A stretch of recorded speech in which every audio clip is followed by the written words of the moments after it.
Hello again, everybody, and welcome to another exciting episode of the Jim Cornette Experience. Today, breaking news items that may break some wrestling promoters' hearts and lots of turkeys doing their thing right before Thanksgiving. And joining me for all that and more, Hawaiian Brian, the podcasting lion, the king of the Arcadian Vanguard Podcast Network, Mr. Co-host to you. He's the only man who eats his turkey with French toast instead of stuffing. The great Brian Last, everybody. Aloha, Jim. A pleasure to be here once again. And it's a pleasure to be here. We have a lot of fun in store for all the kids today. You've already got me in a fucking foul mood to begin with, and I've just recently been out of breath. So on top of that, you said right before we began this program that I modulated on my audio and accused me of sniffing in the countdown when I got my ear stopped up again, so I can't really sniff good or my ear will squish. So I'm trying to be an old man over here and make a few silent noises, and you keep fucking pointing them out to me. And already I've had problems today, Brian. So it's again a cold, damp, rainy, drizzly, cloudy, ill wind blowing kind of day in Louisville. And I'm expecting a delivery of shipping materials for the Cornette's Collectibles empire that I'm running here. And I'll leave the garage door open because my regular UPS guy, he knows the drill because he just slides it right in there next to all the other shipping materials. But now it's the holiday. You know, Thanksgiving's coming up. And they got extra people doing work, I guess. And this guy, right as I sit down here to do this program, moments before we spoke, I do my meditation and my Zen Buddhism. How do you pronounce that? Buddhism? Buddha, there you go. My Zen Buddhism, so I can do a calm, reasoned, rational delivery of the information that we provide here on the program. I always meditate and put myself in a higher state of consciousness. And I'm all relaxed. And I see the truck pull up. And I see it's a new guy getting out of the back out the window here, but I'm all the way up here. And I think, well, certainly he's going to see that he's pulled up right in front of an open garage door with big boxes of shit marked exactly the same way as these are from the same fucking place I got them from that he's delivering. And it's rainy and he'll put them in said open garage, right? He puts them on a fucking dolly and heads off down the front walk like he's going to go to the front door. It's a 60-foot walk. And before that, if he leaves them there, they weighs 200 pounds. I'm going to have to schlep the shit back. So I jump up and I run like a gazelle, Brian. I was running like Johnny Weissmuller through the jungle and fucking in the 30s in the MGM movies. And I run down now just as I get to the front door, down the steps and fling the door open. He's starting to set the thing down. I'm like, no. And open the door. I said, no, please put them in the garage. Oh, I was going to knock on the door and see where you wanted them. Then why did you schlep this 200 pounds of shit all the way down the front walk 60 feet to the front door to leave them on my porch? I'm thinking, if you were just going to ask, shouldn't you just have come and asked for it? But nevertheless, I said, down there, please. And then I had to run out there to make sure that he put them in the right place. He might have put them in the neighbor's garage. So then I ran right back up here. And I'm not in the condition I used to be. I'm out of breath telling you about it. But where has common sense gone? Giant open door to deliver giant boxes or take them 60 feet in the rain and set them on a porch. I don't know where that was the first question I've asked. Yeah, I don't know where common sense has gone. I think that was the question you had. Where has common sense That was gone? the first one I'd asked that wasn't rhetorical, but yes, where has my common sense gone? What do people think?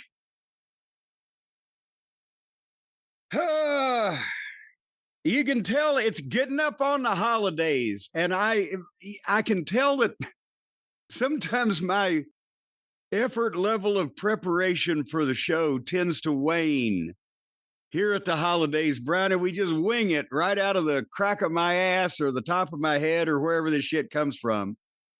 And some of this today may be some of that, but a childhood dream of mine was fulfilled here recently by somebody else. Did you hear about this? A childhood dream? No, I don't know what. I'm afraid of what this could be. A childhood dream of mine. When I was a kid, when I was 9, 10 years old, my mom was taking me to the yard sales or the flea market. We'd be buying the comic books and collecting all the cool shit that you could get back then for ridiculously cheap amounts that now cost a fucking fortune. The dream of little Jimmy Cornette was that I was going to walk into the flea market or go to a yard sale and somebody's going to say, look at my attic or whatever. And there is the fucking $1 million, well, there wasn't $1 million comic, but there is the Action Comics #1. There's the Superman #1. There's the Golden Age comic book Holy Grail just sitting there that old Grandma Gretel says, yeah, my kids used to read those. Here, it's 15 cents or something like that. And all the, the glory that would come my way with doing that. Some kids wanted to be astronauts and some wanted to be firemen and some wanted to be double naught spies.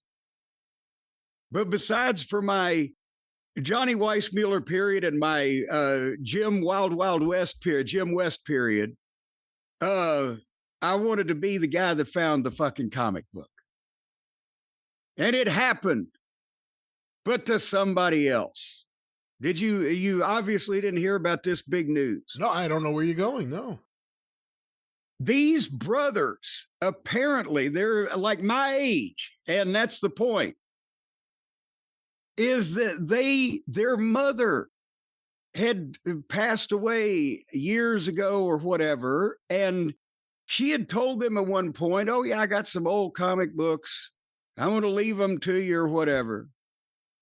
And they'd put her stuff in the attic and never thought anything about it. And I guess now they're cleaning stuff out or whatever.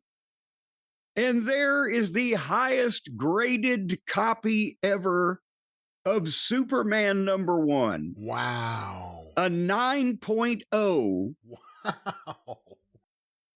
It has now surpassed Action Comics #1 as the highest price ever paid for a comic book. It just went for $9.12 million. $1 million. And there's a picture of it. It's slabbed, obviously, but you can say there looks like there's either a smudge or a sunshade. The real deep collectors will know what I'm talking about there, on just like a fingernail-sized part of the cover, and otherwise you can't see a wrinkle or a tear or a 9.0. That's near mint, whatever, in today's language, or in my language. That's a 9.0 in today's language. But Heritage Auctions, $9.12 million they got. It was in Northern California, which is key because sitting in an attic for all that time. And that's why I remember the Mile High collection from Denver. Same deal. There's not only lower humidity, but because there's not these giant temperature swings, the shit, it doesn't degrade the paper. It would, like if it had been an attic in Texas or Louisiana, it would have been rot by now. But yes. And like 5 or 6 other like early Action Comics that would be, again, depending on condition, they didn't even mention those. Those are only a couple $100,000 a piece, probably. Hey. It's like we always say, you think everything's been found. There's still plenty that's out there that no one has discovered yet. I read something recently about like the earliest known Babe Ruth baseball card was found and sold at auction. It's like, how is that just found now? Yeah. Now, almost over 100 years after the card was issued. But there's still stuff like that. I mean, it's one of the reasons I never give up hope about television footage emerging Well, from different places. see, that's the thing is I was just a little too late. I would have loved to get in the wrestling business 10 years earlier so I could have got 10 more years of the territories and really been gone by now. I'm sure some people would agree with that. And when I was a kid, starting reading and collecting comics when I'm like 6, that's one thing, but by the time that I was starting to see the ads in the comics back issues and things like that, say 1970, and started getting the catalogs and really schlepping around for this stuff. If I'd have been 5 years earlier in 1965, I guarantee you there was not 1/10 of 1% of people in the country that would have told you that old comic books were worth any goddamn thing. It was a very small culture, subculture, sort of like wrestling today, only even a lot smaller. And they're the fucking ambulances going by here, if you can hear that. If you went to the But office, the point is, if you went to the office and told your coworkers, "Yeah, I'm going this weekend to buy a whole bunch of old comic books," they would have thought you were a lunatic. yeah, no, that's the thing is that there was no thought to that. There were collectors and there was some underground level of small fandom, but until 66, 67, that's when it started popping up. And I was just a couple of years too late because the older people that knew a little bit more about what they were doing and had disposable income started going around and doing what I was doing. And still, you could do that going to flea markets and yard sales and garage sales where people would have boxes of shit from their attic. And I know a lot of people are going, well, what the fuck? For me in 1971, at the age of 10, to have found a 33-year-old comic book, Action Comics #1, would be like somebody now going to somebody's fucking driveway garage sale and finding a comic book from 1992. See that it was a little bit harder because of the war effort. A lot of shit got eaten up thanks to recycling. Therefore, that's why the golden age comics are so expensive. But you could still find shit that age because it's all these things are relative, right? So I'm trying to find these fucking 30-year-old comics that I have sold recently and continue to sell for thousands of times what I paid for them, which sometimes was $5 for a box. But that was, it was just timing at that point. Something you said earlier triggered the thought being about Jerry Lawler, but I'll open it to a bigger question. Were there any wrestlers you knew of who collected comics when you got into the business? And I thought about Lawler first just because knowing he was an artist, knowing that he drew comics, he did the Patriot for Wrestling Monthly, knowing he's a big Batman fan. I just wonder, when he got disposable income in the 70s, was he the kind of guy that would buy comics? Did he collect comics? I don't. Well, I know that now he has Neil Adams Batman stuff. I don't know if he ever had an organized collection of comic books per se, or if it was just an overall part of here's this comic and this item because it's this artist I like type of thing. Because he's got the entire also museum of Superman and Batman memorabilia. So it was like here, let me show you my 10 long boxes. It wasn't that kind of thing. I don't know. A lot of other guys, and again, this shows my somewhat single-mindedness, even as a child when I got interested in things. Like, I don't know anybody that was in the wrestling business. I know plenty of them that were fans. I don't know anybody that was as a fan and collector and obsessor like I was. I know a bunch of guys read comics, the comic, they knew the fucking deal, but not like, oh, here's my long boxes. I was the only one of those too. I still have my collection of fucking rocks from Dale Hollow Lake when I was 5. That's in the garage. I can show you that sometime. But this is the fucking, we were talking the other day about the newspaper and how there's nothing to it anymore. And at one time, everybody read the paper, and that's how the promoters advertise and blah, blah, blah. The classified section in those days, if you wanted a job, you got classifieds and now hiring. Or if you needed somebody, you took a classified out, help wanted, right? It was the same thing with these yard sales and garage sales, where these people would take out, it was a fucking $1.80 to take out a classified ad in a fucking newspaper that had a circulation in the hundreds of thousands in the classified section. And that's what you would look through. And then some of them would say, antique dolls and, yard equipment. But some of them might say toys or comic books or even just books or whatever the fuck. And then you might go there if it was close, or you might call the people if they had a number and say, hey, you got any comic books? No, they save you a trip. My mom would even, every once in a while, we'd take out an ad and wanted to buy comic books and shit. It was $1.80. And every once in a while, somebody would call. Go ahead. Any comic books or any specific titles? Well, no, because then here's the thing. Some fucking woman, I got an incredible run of Little Orphan Annie strips and some Sunday color comics pages with Superman and Tarzan, a Hal Foster Tarzan, from this woman that lived over in the Highlands. Good Lord, what was her name? It may have been Edna Dietzman. I can't, but point being, her son had saved that stuff and he had moved out long ago and actually passed away at that point. And she called I have these items. And we went over and bought them from her. And she was such a nice lady. But, if you put an ad in every once in a while, somebody would have something.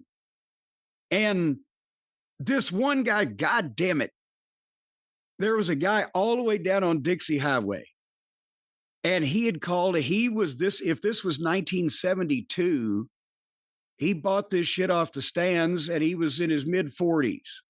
So they were 30 years old, but early DC, Golden Age, Timelies, and then EC comics from the 50s. That's what I was going to ask you about. Anything beyond Marvel and DC, yes. Specifically EC. The EC comics from the 50s, but by that point, 1972, we're talking the EC comics may have been 20 or 30 bucks a piece, which is, oh my God. I remember my mom paid $25 for the Amazing Fantasy 15 for my birthday.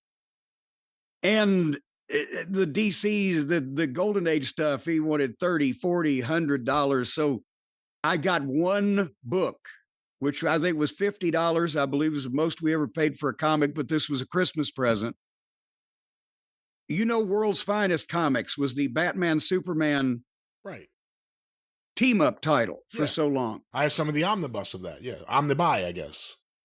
But the very first edition was titled World's Best Comics. It had Batman Superman on the cover, but that was the number one. And that's the one I got. And sold it during the Smoky Mountain days 20 years later for I think a couple of $1,000, whatever. And if you had held on to it for another 10 years, you could multiply that.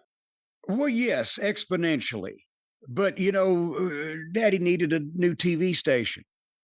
But the point is, as I look back now and think with these three, and I got to look through the cool stacks of comic books, right? He had 3 big stacks. It was in nice condition.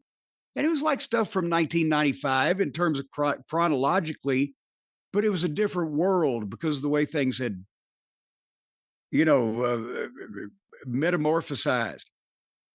If I'd have had $2,000, which at that point in time, and bear in mind, my mom's like, yeah, Jimmy, you're 12, I wouldn't have even have asked, but what would $2,000 be in 1972 today? Would it be 10 or 12 grand, 14 grand, whatever? I guarantee you the books sitting there that he had would price out today at potentially getting to seven figures, certainly high sixes. That's why it's got ridiculous. Real people can't get in the wrestling business or collect comic books anymore. When I was a kid, it was my dream, like, one day I'm going to buy all these comics that I've ever wanted. Every time I go into a comic book store and you see all those old issues on the wall, I'm going to get all of them. And the older I got, I'm like, this market's gotten out of hand. I don't know if I'm going to do it. That's when I started collecting all the different omnibus books from Marvel and DC. That way I at least have all the stories. And, some books are better than others. Taschen did some reissues where they have all the original advertising, which is cool to see. But just to at least have everything, the Marvel Masterworks and the omnibuses, omnibuy, Yeah. I settled for that and I'm happy with it and I like it. But, it was a time where I would have done anything to buy all these old issues. I have some of the omnibus and the reprints and etc. A few of them, but the good thing is that since there's not a lot of value to them anyway, I'd never have broken up any of my collections of Marvel's collector's item classics or Marvel's greatest superheroes, which were the reprint titles in the late 60s, early 70s. So all the reprints are there, and those are now 50-something years old. They just had a big thing in New York where it was in a village. I forget which street it was now. It may have been, I don't want to even guess. But they were trying to rename it, or I guess they did, Jack Kirby Place. Because it's where Jack Kirby was from. And then, as soon as that came out, all of a sudden you start reading all the articles about fuck Stan Lee, fuck Stan Lee. anything you read now about Marvel Comics, it's like within the first 2 or 3 sentences, it's, usually a fuck Stan Lee in there. And then with DC, I don't know how much you know about it. We talked about something and you brought up Bob Kane. And we heard from a few listeners, and then I watched some documentary about the guy who did all the work when Bob Kane put his name on it and took all the credit and then was like silenced by DC. Was it Finger? I think so. I don't remember the name off the top of my head, but now he gets credit for being like a co-creator of Batman. But for years he didn't, and at the same time, apparently Bob Kane was a real asshole. Well, but you would have thought at least Stan Lee would have, because he lived so long, he would have switched babyface in the end because of the way that everybody treated him and leached off his poor, dying, desiccated carcass on the way out. It blew my mind because, again, I'm born in 1979. Start getting into comics in the 80s. Being aware of comics even in the 80s. I knew who Stan Lee was. His image was all over the place. His name was everywhere. They didn't hide what he looked like. Years later, when I see him as a bald man in the 60s, I was like, how could that be Stan Lee? It sounds just like Stan Lee. But that man looks like a different man. I didn't realize he had a wig and he came up with this whole look to make himself the persona. He got a new gimmick. Yeah. He got a new gimmick, baby. Like John DeLorean. All of a sudden he's a different person. But you've got to admire him just for longevity, if nothing else.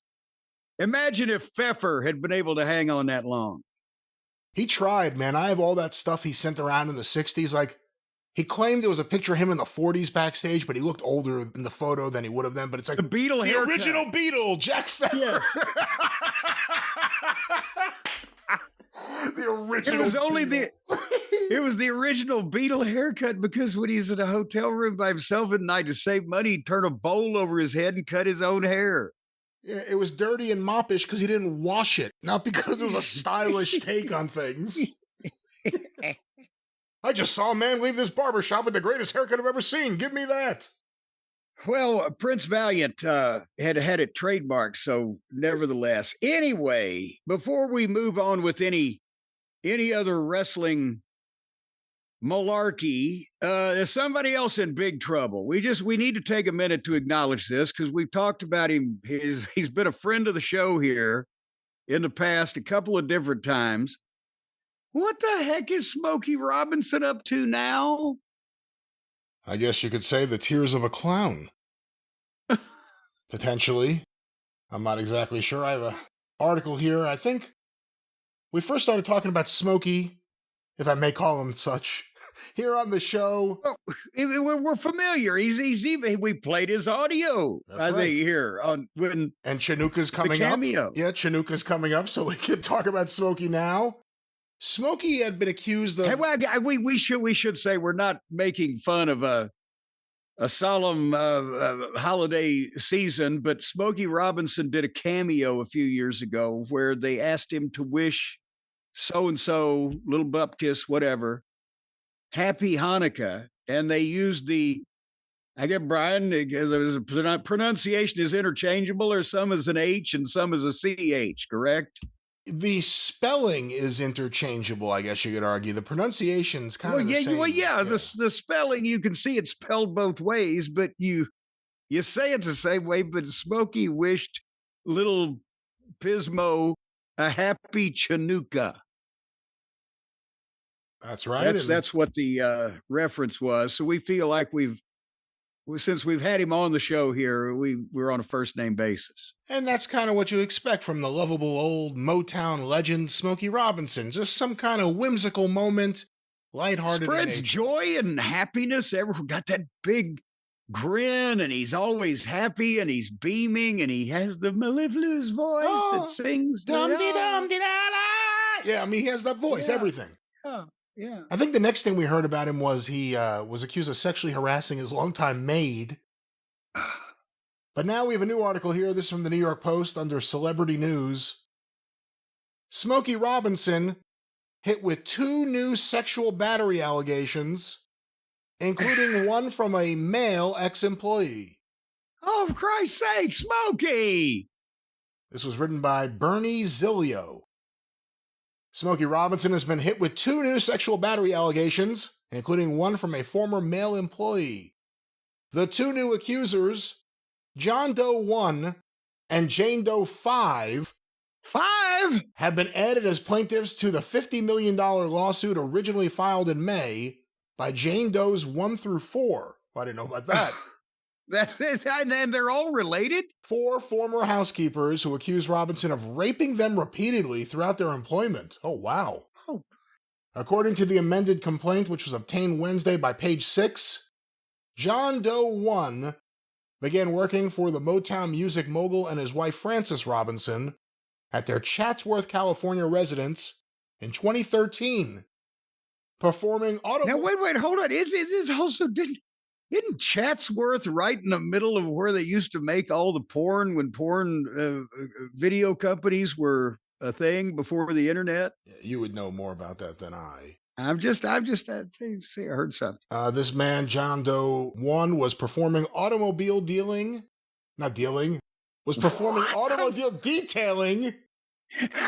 and related services. He set up in the front of Smokey's yard and started selling him some cars. Hey, come on now. This one's got cold air, folks. And related services on a recurring basis. John Doe 1 alleges in the suit that Smokey, 85, began sexually harassing him shortly after he was hired, often coming out to where John Doe 1 was working, wearing only underwear. but wait, that's kind of awkward. You're working in the car and the guy shows up in his underwear. But he's 85. Isn't that actually? I mean, do we think he might be pulling a Vincent Gigante thing here, or is he? He's just 85. What the fuck? Smokey would then allegedly inappropriately touch himself in front of John Doe 1, who alleges that the quote sexual arousal was vivid and unmistakable during these incidents, according to the complaint. And for that, he should have stood up and given Smokey a round of applause because he's 85. How is this even possible? Well, there's drugs, but maybe he should have gotten up and punched Smokey in his face. Screwed up that facelift. Let me go back to this. The alleged behavior was often accompanied by vulgar and offensive advances, to which John Doe 1 would repeatedly respond, "Put some clothes on," per the suit.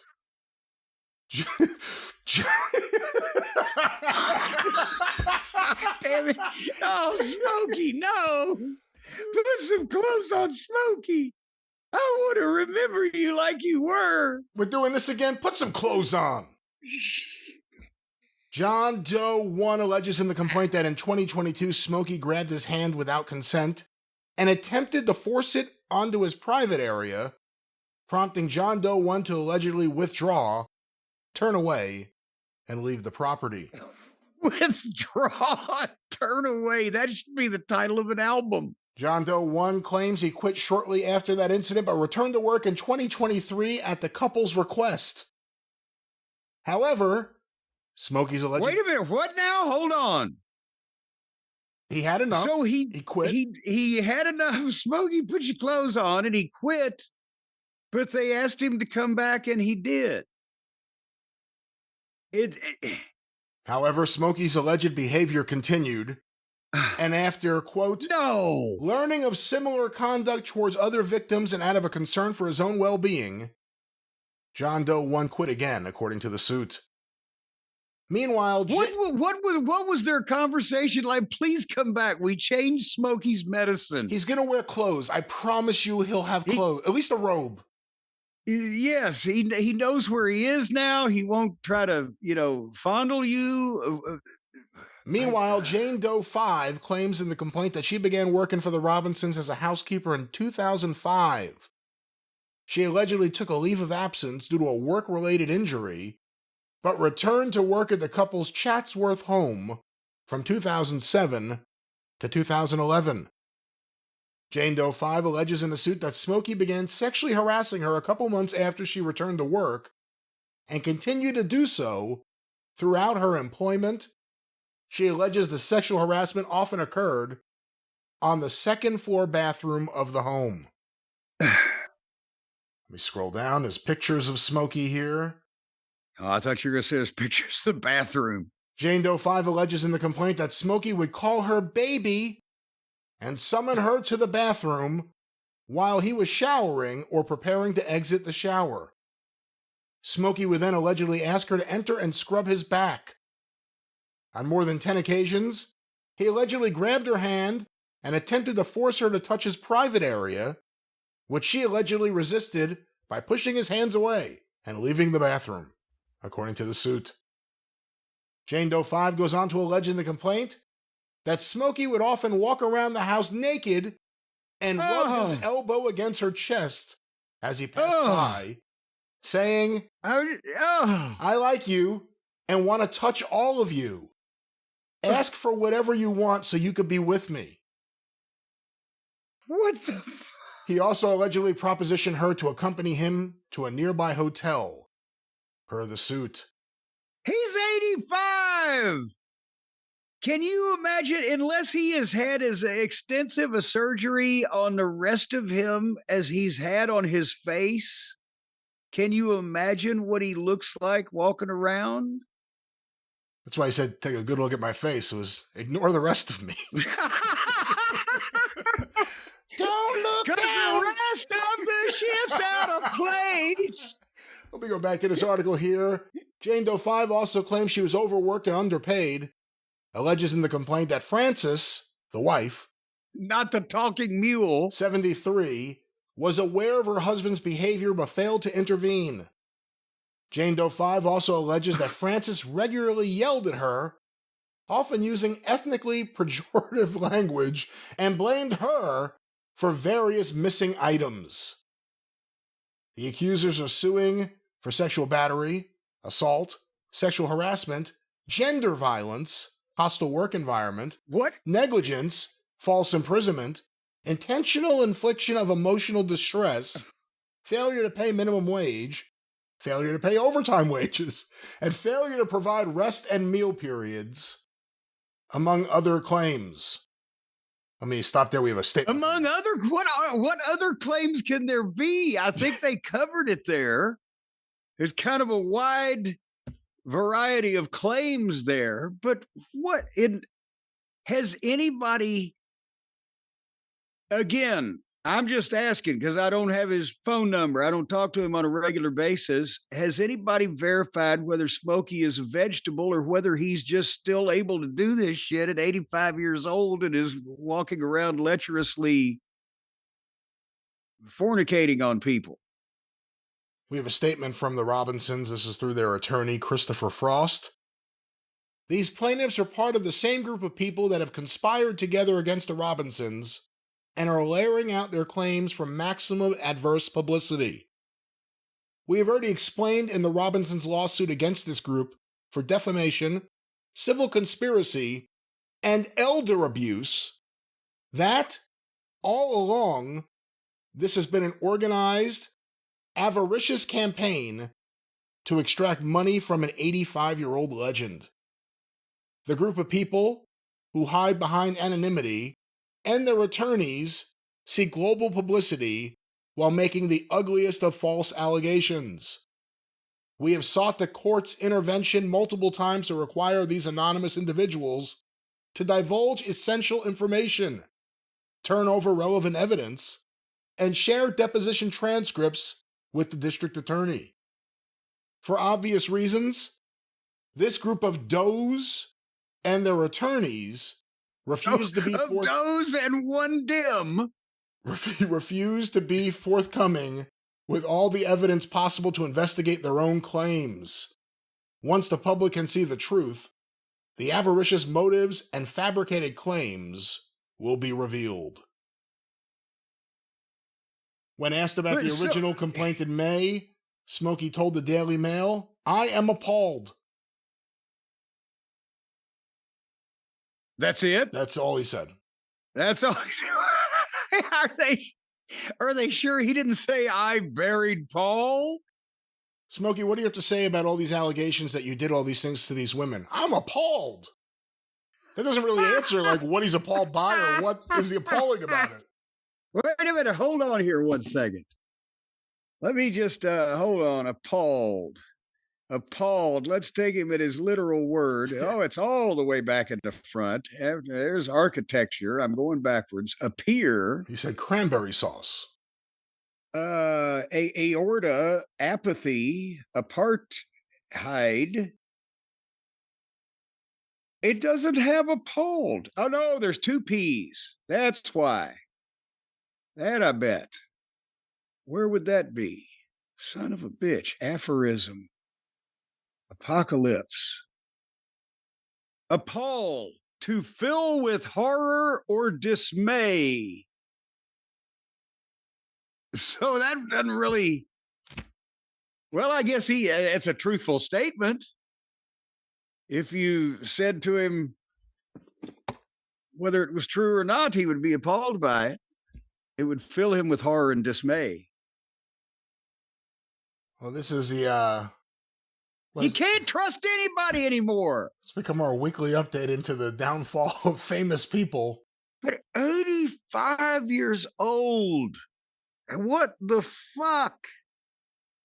And it's Smokey. All the money in the world and tons of Viagra.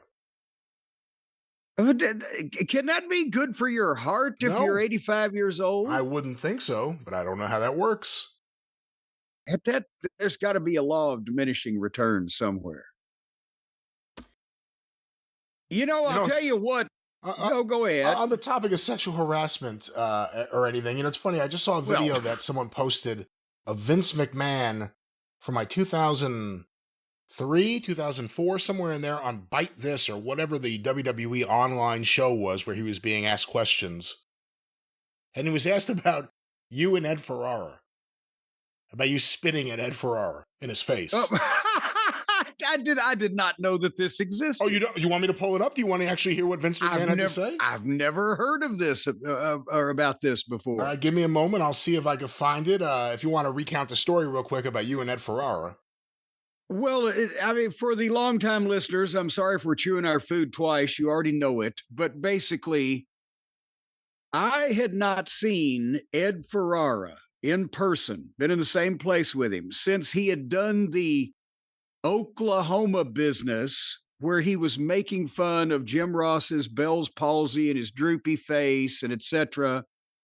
And I felt that not only was I unhappy of that anybody would make fun of a friend of mine's potentially could have been career ending at that time physical ailment and illness that he had undergone and didn't know whether he was going to ever fully be back. So we didn't know about the next 30 years. But also for it to be this fat fucking little tub of shit that had somehow leached his way into the wrestling business for like 2 years. And then at this point was trying to live on his former glory, because when they were trying to set up TNA wrestling and he was potentially going to be one of the announcers with, I can't even remember who he was going to do it with at first. But I was doing a show for Burt Prentice in the Nashville Fairgrounds Sports Arena, and I was doing commentary with, good Lord, was it Scott Hudson, maybe, whoever the fuck. And Burt had called me and said, hey, they're gonna practice their TNA announce team at the fairgrounds. And I thought he was saying, so we need to use them instead of you guys. I'm like, okay, that's because I'm busy with OVW, Burt. No, I want you to do my show, but their team is, again, it was Don West and Ed Ferrara. I said, oh, I'm going to knock the shit out of him. And that's what Burt had said, please don't, for me.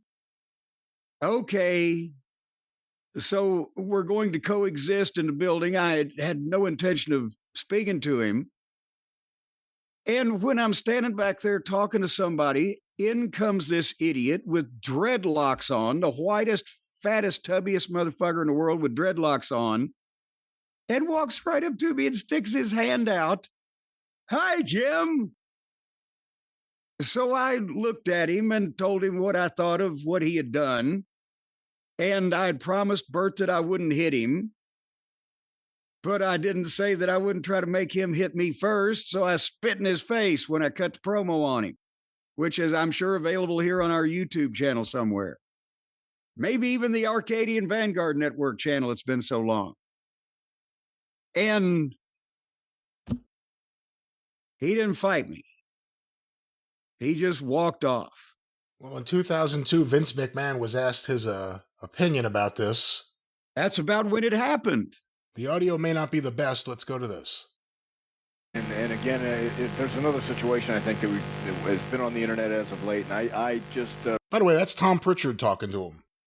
Returned oh, yes, from our developmental program in Louisville and of course, Cincinnati. There was a situation this past week involving Jim Cornette and another writer that was here, Ed Ferrara. Sure. Of course, I've known Jimmy for over 20 years. He worked up here with you, and I don't think you can deny his passion or his work ethic as well.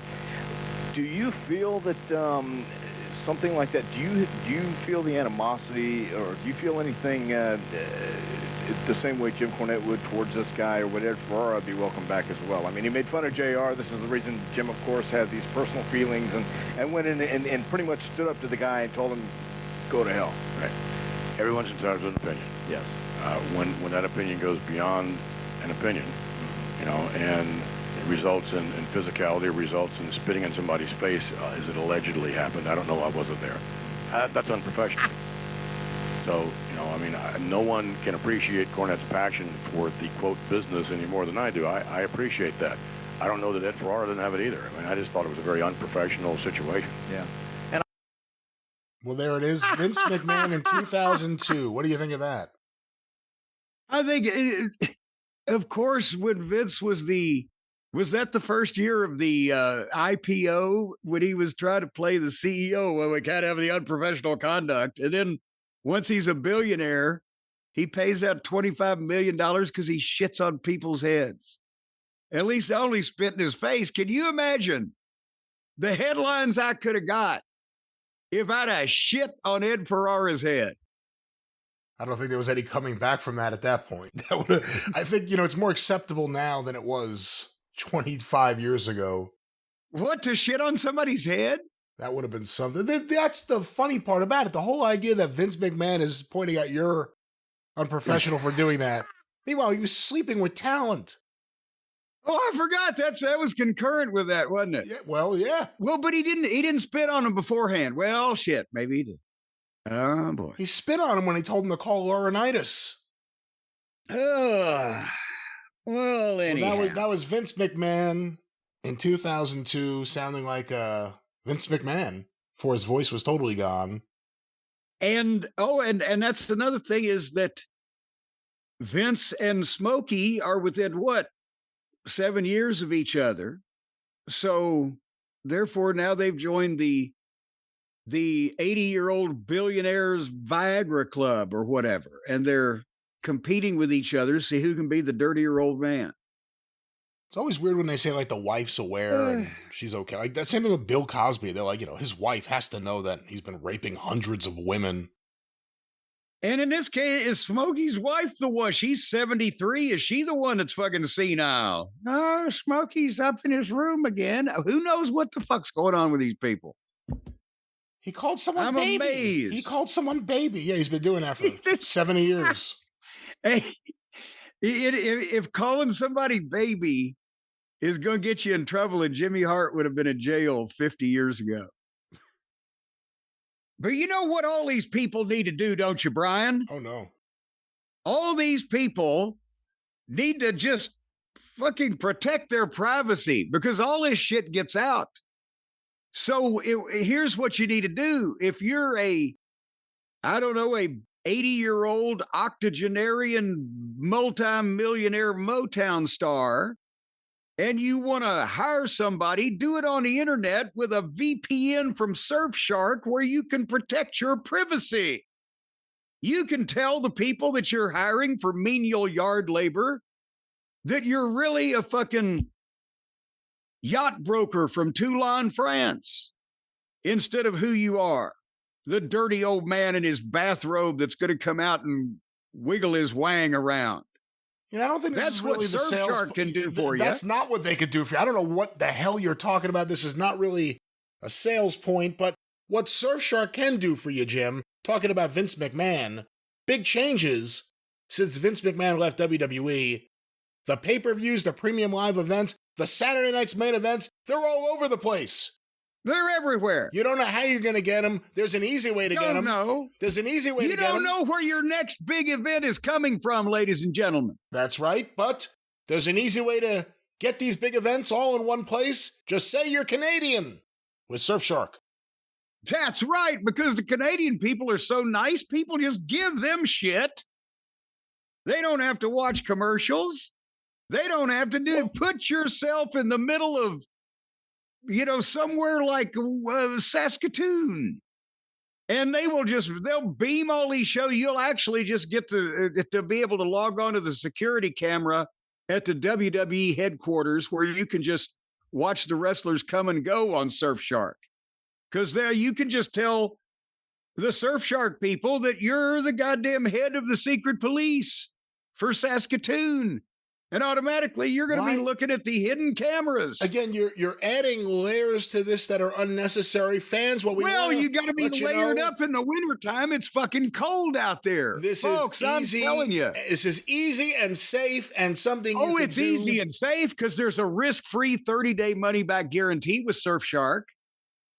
And if you sign up for Surfshark using our link, the code JCE, you're going to get 4 extra months with no charge on top of what you sign up for just by using that JCE code. So like you said, it's easy and simple.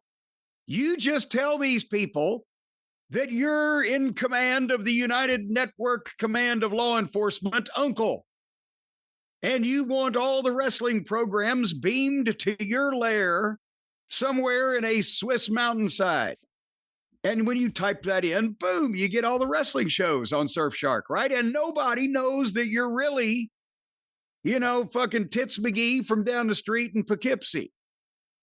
That's the way it works, right? Yeah, you give really not the best examples. Let's put it this way, folks. TKO is trying to get every cent they can from you, whether it's live events and, of course, the various different media rights deals they have, forcing you, the wrestling fan, to have to spend endless amounts of money every single month just to be able to have the chance to access the multitude of events that are just nonstop coming at you every single week. If Tony Khan adds another show, you know they're going to add another show. You know they're going to try to mess him up. It's nonstop WWE. That's the TKO way. But you could say, I'm not going to pay for all these things. I'm going to pay for Netflix in Canada with Surfshark. Yes, and use Surfshark's money for it. And that way it won't cost you anything. Well, no, you have to use your money. Again, that wasn't part of the deal. I thought you said you're going to pay for it with Surfshark. Using the service of Surfshark. You're going to go to Surfshark and you're going to sign up. Well, you know, promo code, and you're going to see all the WWE events as they would in Canada without the stress and pain of those bills. If you call their 800 number, every once in a while, one of the girls on the phone lines will talk to you for a little while, and she might lend you the money if They don't have an 800 number, but Jim, we're telling everyone. Well, I got her apartment number. Maybe it's just a post office box at a mail drop place, but she's in Sarasota, Florida. All right, this is your show. Yeah. Oh, so anyway, folks, right now, Surfshark, nobody will know who you are. Be who you want to be around the world and take advantages of all of the privacy features of a quality VPN. And that's not even a vice president. All you got to do is go to surfshark.com. Surfshark.com/JCE. Use the code JCE at checkout. Get 4 months on top of whatever you sign up for at no extra charge because you use that code. Surfshark.com. You'll be protected. It's like a giant condom over your internet. I'm not going to shoot that down, but it's not the greatest example. It's protection, yes. For you. Well, and also, if you fill it up with water, you can drop it out the window. Surfshark. You can't.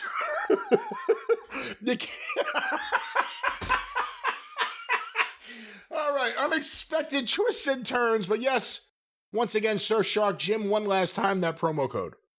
It would be JCE, as I said before, clearly and distinctly. And we appreciate you patronizing them so that they can protect you. And just if you walk by their building, now's the time. Survivor Series, Cena's last match, Royal Rumble around the corner. Now's the time, Surfshark. Now's the time, and at no better time. Time is a ticking. Time to play B-sides. Time ain't on my side. Time I'll never know. Oh boy, we got to go back to the news, Brian, for a second. I'll hold on to that for a second because we got another piece of news. Did something happen to Eric Bloom? No, this is local news now. We've done national news. This is local news because, a lot of the people out there who denigrate me for some of my political statements on the Twitter machine, they say, well, he never says anything good about you-know-who. Well, I'm going to now announce that, ladies and gentlemen, Donald Trump has done something good for a native Kentuckian. A fellow citizen of my state is now in better shape, feeling better, more prosperous than he was before because of the current occupant of the White House's intervention. Brian, have you heard about this? I have no idea what you're talking about, no. Well, there was a Kentucky guy, who maybe we're going to take over instead of Florida man, a Kentucky guy. Well, he was arrested for his alleged part in the January 6th festivities when they staged the insurrection against government. And when they arrested him, they found 6 guns and 4,800 rounds of ammunition on him. And that wasn't actually fucking kosher because he had prior felonies on his record. So it was illegal even in this gun crazy country for him to have 6 guns and 4,800 rounds of ammunition because he was already a convicted multiple felon. Then they took him to trial for January 6th and they convicted him. And he was supposed to be in prison until 2028. But Trump pardoned him. So I want to thank him for aiding a fellow Kentuckian and at the same time making several million other of us less safe because of his actions. But, Brian, have you heard what he's been making news, old Shetler, in a variety of ways, including how he treats the news? You've obviously heard about the controversies of the past week of him talking to the press.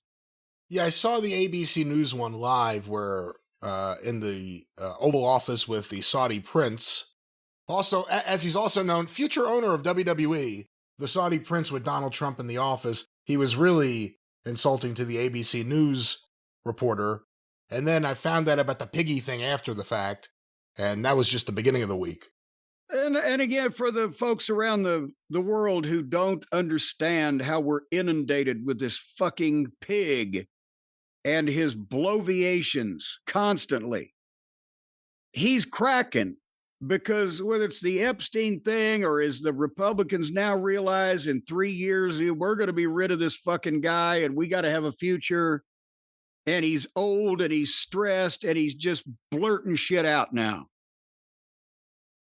So not only is he accusing, as he always has, any reputable news outlet in the country who tells the truth about him, or even just doesn't lie when he wants them to, that's fake news. And he's starting to get cracks in the number of people who just blindly believe that bullshit like it could actually be possible, that everybody's engaged in this massive conspiracy to tell you lies about me because I'm just an asshole. But nevertheless, he's resorted to actually telling them to their face, you're a rotten reporter. Your network ought to have its license pulled. You're fake news. I don't know why I talk to you. You do a horrible job.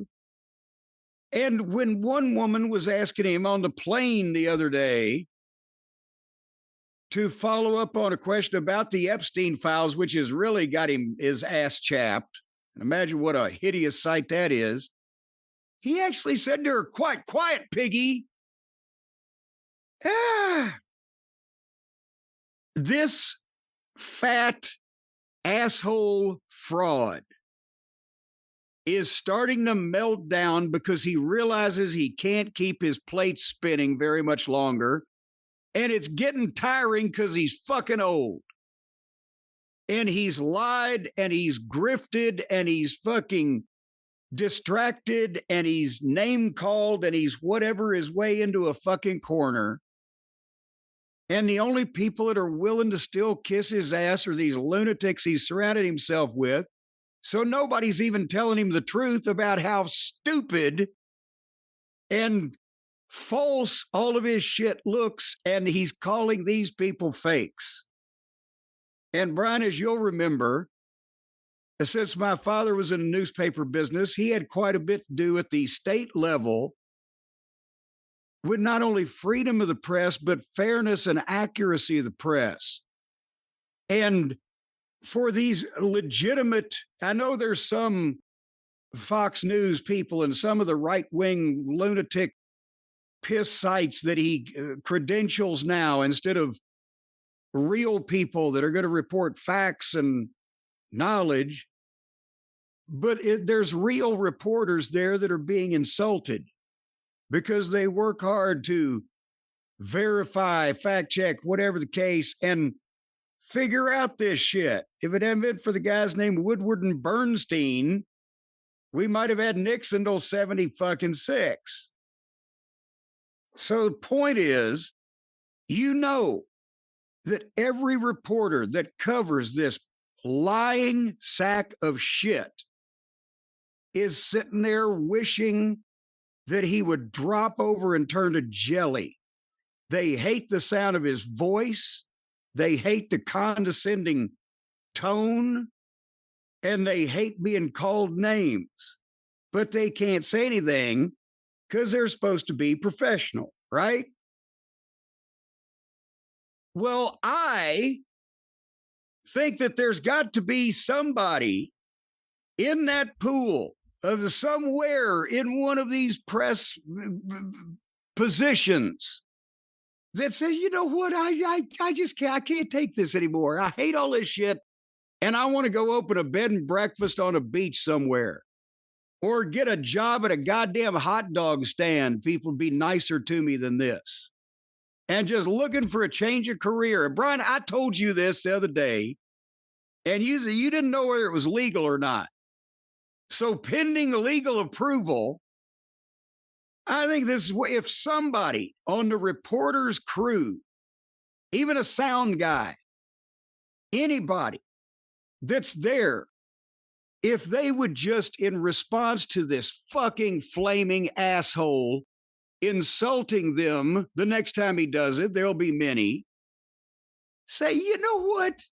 Fuck you, you fucking asshole. You're the fucking fraud around here, and I'm done. And drop their camera, drop their microphone, drop their goddamn equipment, fucking walk off to goddamn I'm fucking done. Fuck you. That's enough. They would make worldwide news. They would get a standing ovation from whoever was in hearing distance, and I'll give them $50,000 to start their new career. I'm putting up $50,000 cash to the first reporter or reporting crew member who tells this fucking piece of shit, fuck you. You're the fucking fraud here, you fucking asshole. He or she would be the hero of tens of hundreds of millions of people around the world who would love to be in that position. I got to check with Stephen Pino. Now, I'm not advocating. Well, no, I got to check with Stephen because we got to have some kind of goddamn escrow thing set up or something. But I'm not saying physical assault. Don't throw a Subway sandwich. Although that guy, he was exonerated. Nothing physical, just a good old-fashioned American dressing down, which is still hopefully legal. How do you prevent a situation like with Don Owen's brother, where you're paying extra for a shoot, but they're actually working together to split the money? Because there's no way that egotistical, lunatic, megalomaniac pig would allow anybody to tell him off to his face for any amount of money. Even the Saudis, they haven't got that much money. He's always got to fucking be on top. I would like to just say, I would, if somebody could goddamn get me a front row seat to something, I'll give you $100,000 if I was the one that could do it. But I don't know that people would let me that close to him. Yeah, everything with him is a one-sided confrontation. Because the people he beats up on the most are the people who can't say anything back or they'll lose their job. Well, and that's why I'm saying, hit $50,000. Anybody, we've got a wide listenership. I'll give you the first $50,000 toward that bed and breakfast on the beach or that hot dog cart in Central Park. Whatever else you want to do. Some of these people have network jobs, Jim. $50,000. You got to make it like. Well, you've also got to be $250,000. You got to be also just fucking fed up. I'm not saying, it's, I'll suddenly I'm happy right now, but for $50,000, but no, this is just a little help along the way. Just a little tip, a gratuity, if you will, from the citizens of the United States of America for somebody with some balls to stand up and tell this fucking clown to his face what he fucking is. Anyway. What would happen? Would they immediately just stop the press conference and one would drag the person? Like, how would it happen if it happened? Well, you can't drag somebody out if they're already walking out and they've done nothing violent. What are you going to... Unfortunately, you're talking about an administration that doesn't seem to mind these kind of things. Well, but that's the thing is by the time, you just said they don't expect it. And then no AI generated shit now. This has to be in public where people talk about it because it'd be reported. But if they're fucking 30 feet away with the helicopter and he's answering the questions, and if somebody says, fuck you, asshole, you're a fucking fake around here. We hate you. I'm leaving now, and turns around, they're walking halfway off the field by the time the Meal Team 6 could scramble. Who are you to call someone piggy, Tubby? Yeah. I ain't your guy, brother. Buddy. Ain't your brother, fellow. You know, guy. we all know you're bald, right? Beyond even just fuck you, because that's a big step, because that's fuck. Just a good insult that, you know, no one has said to him publicly to his face. You're bald. Okay, how about... We know you're bald, like Elaine DeGeorge. You're bald. Fuck you, you fat, bald asshole. I don't care. Just the sentiment could be in 10 seconds. Can be relayed. As somebody needs to stand up around here. Jim's also putting up $5,000 for anyone who goes up to JD Vance and says, hey, do you know where the bathroom is? And actually, I tell you what, 10 grand if somebody asked him when the plane is coming in. It's the plane, boss, the plane. You need to keep up with South Park this season, I'm telling you, too. I missed the reference. I saw some of the episodes, but I don't know this reference, no. Yeah, well, oh boy, they did the nasty the other week on TV. Old Schittler and JD did, because JD's working him because he's working in a cabal with the billionaire Peter Thiel and et cetera, while Satan's having Trump's asshole baby. So it's a whole goddamn mess. I don't think there's any two creators who have gotten away with more over 30 years than Matt and Trey with South Park. It's amazing. It's amazing. And it was especially timed well that they just got like how many figures is a billion? 17-figure renewal. And right when he decided to make his frontal assault on freedom of the press. So now every episode this season has portrayed him as literally not even the spawn of Satan, but like the fucking baby face or the heel in the relationship with Satan, who's the baby face. Well, they also know if they get fired, they're going to still get paid. And the contract is signed. You fire us for one of these things, we're going to get all that money one way or the other, whether we do the show or not. There you go. Anyhow, speaking of getting money, whether you do shows or not, that's pretty much, well, I guess he's getting money. Old Tony Khan is. Tony's getting money as long as he does shows. Whether anybody watches the shows or not is the more questionable topic, right? But have you seen the list now of the potential buyers of Warner Brothers Discovery? How many people have previously bought all the shit that encompasses Warner Brothers Discovery now, that now somebody else is buying them? We've got like one or two steps away from 3 people owning every piece of media in the United States, Brian, right? Pretty much. It's gotten bad, yeah. Conglomerations owning it, not necessarily just people. Well, but you know what, entities. Because there's always one guy at the top of that conglomeration. But there's 3 potential people or entities that are now going to buy or supposedly interested in buying Warner Brothers Discovery, which includes TBS, TNT, and I guess the belts go with the networks, right? If AEW was to leave, would TBS and TNT still be able to have somebody defend their titles? I think Tony would just change them to a new title. You know, welcome to the True TV Champion. Or I guess that's part of the Warner Brothers Discovery. Maybe it wouldn't be that if he had. See, you wouldn't. See? The Court TV Champion. I don't know. I think they're going to keep whoever the champion is when Tony eventually gets kicked off the network. The champion of each of the networks gets to stay and defend against the other on-air personnel, you know, on Saturday nights or whatever. But anyway, buying or interested in buying Warner Brothers Discovery, in no particular order, from what I understand, Comcast is the entity that now, remember when NBC was the goddamn owner of everything? Now they're just RCA. another. Remember when RCA was the owner of everything? Yes. They're just a cog in the flywheel now. But that's NBC, and for wrestling purposes these days, Peacock.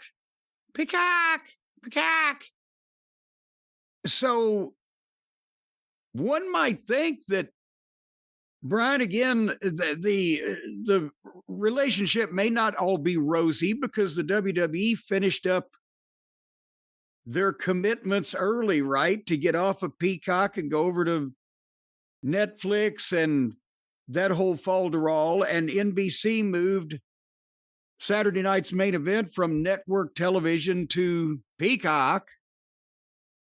So they've got a relationship, but it wasn't as strong as it once was.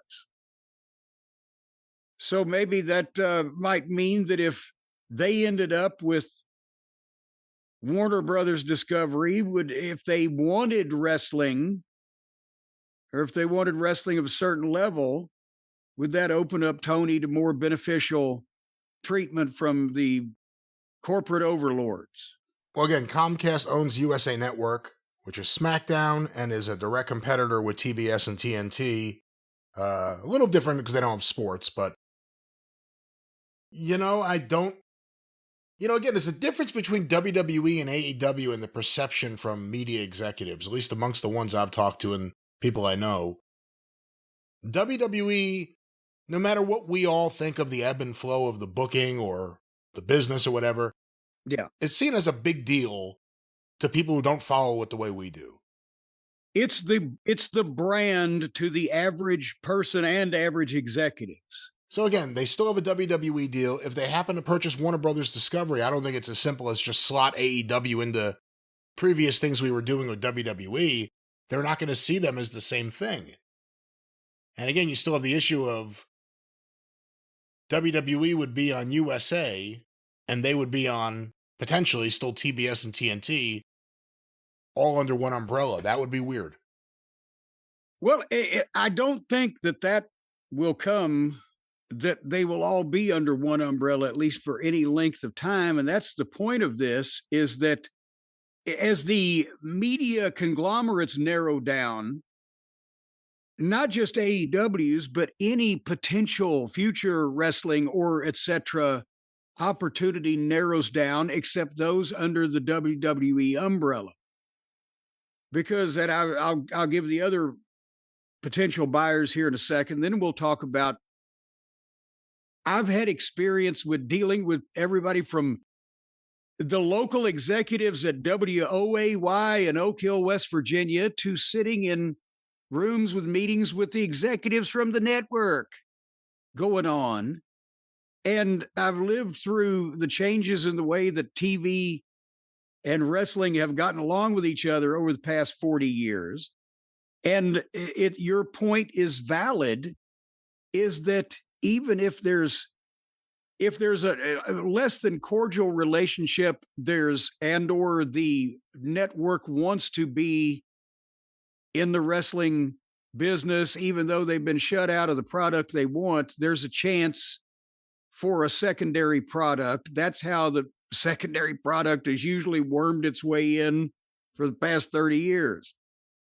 But with there being other secondary products under the WWE umbrella, and with there being so many programs produced by the WWE that can now, in this post-Vince world, with all these wheeler dealers and deal makers, they can be with multiple, the TKO empire can be with multiple networks for multiple programs, multiple streaming services. That's going to be the goddamn challenge for AEW, because it's current now, and for anything else they would ever want to start up ever again. So the other potential buyers, Paramount, which has no wrestling, but has got the UFC and the bull riding, bullshitting things they do. And then Netflix, which one of their top 10 shows is Raw. If Netflix was to buy WBD and all of their networks, AEW would not, what's the old saying? They shouldn't start reading any continued stories. If Netflix were to buy WBD, you have to look beyond just AEW. You have to think for a streaming company like Netflix, and they were at it first, they changed their entire business model from the DVDs in the mail to streaming. It's kind of remarkable how early they were on top of that. And they're the leader. But you have to think they would swallow Max, right? I mean, so much of the AEW pitch right now is, yeah, we're doing great on TV, which they say no matter what, but the Max number. We know that Warner Brothers Discovery is so happy with what we're doing on Max, you can now get our pay-per-views at a discount. $10 off from Max. If Netflix buys WBD, they may not want there to be a Max, because they would want Netflix to be the Max. So then you would have WWE Raw on Mondays, and AEW would fit into the same system? I don't know. I don't know about that. You would have a new broom sweeps clean philosophy in some cases, but you would have redundancies eliminated. They did that when they merged the UFC and WWE front offices. There was news about that for ages, about how they were eliminating redundancies, 2 marketing departments, or 2 this or 2 that or 2 the other thing. They don't want 2 streaming services, but more importantly, they want to be you again. In the old days, the territories had a hopefully good relationship with a local station in their market. And occasionally it could be something like Memphis, where every station would have taken the program. And other times you lost TV because there wasn't another station that would take the program. But then in the 80s, when wrestling got hot, the local stations in a 5-station market, it would be the number 4 or 5 station, Brian, that would broadcast all the territory shows or the wrestling blocks or whatever, right? They'd strip it on weekends, whatever the case. But it wasn't necessarily the strong major local affiliates, which it always had been before with the local promotion. When they went away, boom. But then the networks, over the last 25 years, as they've gotten involved and gotten in the wrestling business and started to own parts or get concessions or pay rights fees, but get crossover appearances. Do the Netflix people, or even the Comcast people, or whoever the people, do they want to be able to say, oh, yeah, we've also got X star in our movie that's coming out, or the TV show where he's hosting the guest. Cena is the host of a game show on TBS. None of the wrestlers on their network are big enough stars to host a fucking just a regular game show. They have to go. So that's going to play a part. These networks now that are in this nationally, they want the crossover appeal, the crossover opportunities, the fucking stars. They want to deal with the top company, not just for the fucking wrestling show, but for all this other shit and the merchandising and the premium live events. So the fewer there are at the top, the more this is going to squeeze Tony. And are these new owners going to pay more money next time for the same deal that they've got now when they have fewer viewers? And the way he got this show on the network to begin with was at a football party with the guy that was in charge of programming that's already been gone. So now he's a redheaded stepchild twice removed after this move takes place. And that's with us not being sure if Warner Brothers Discovery actually owns a piece or not.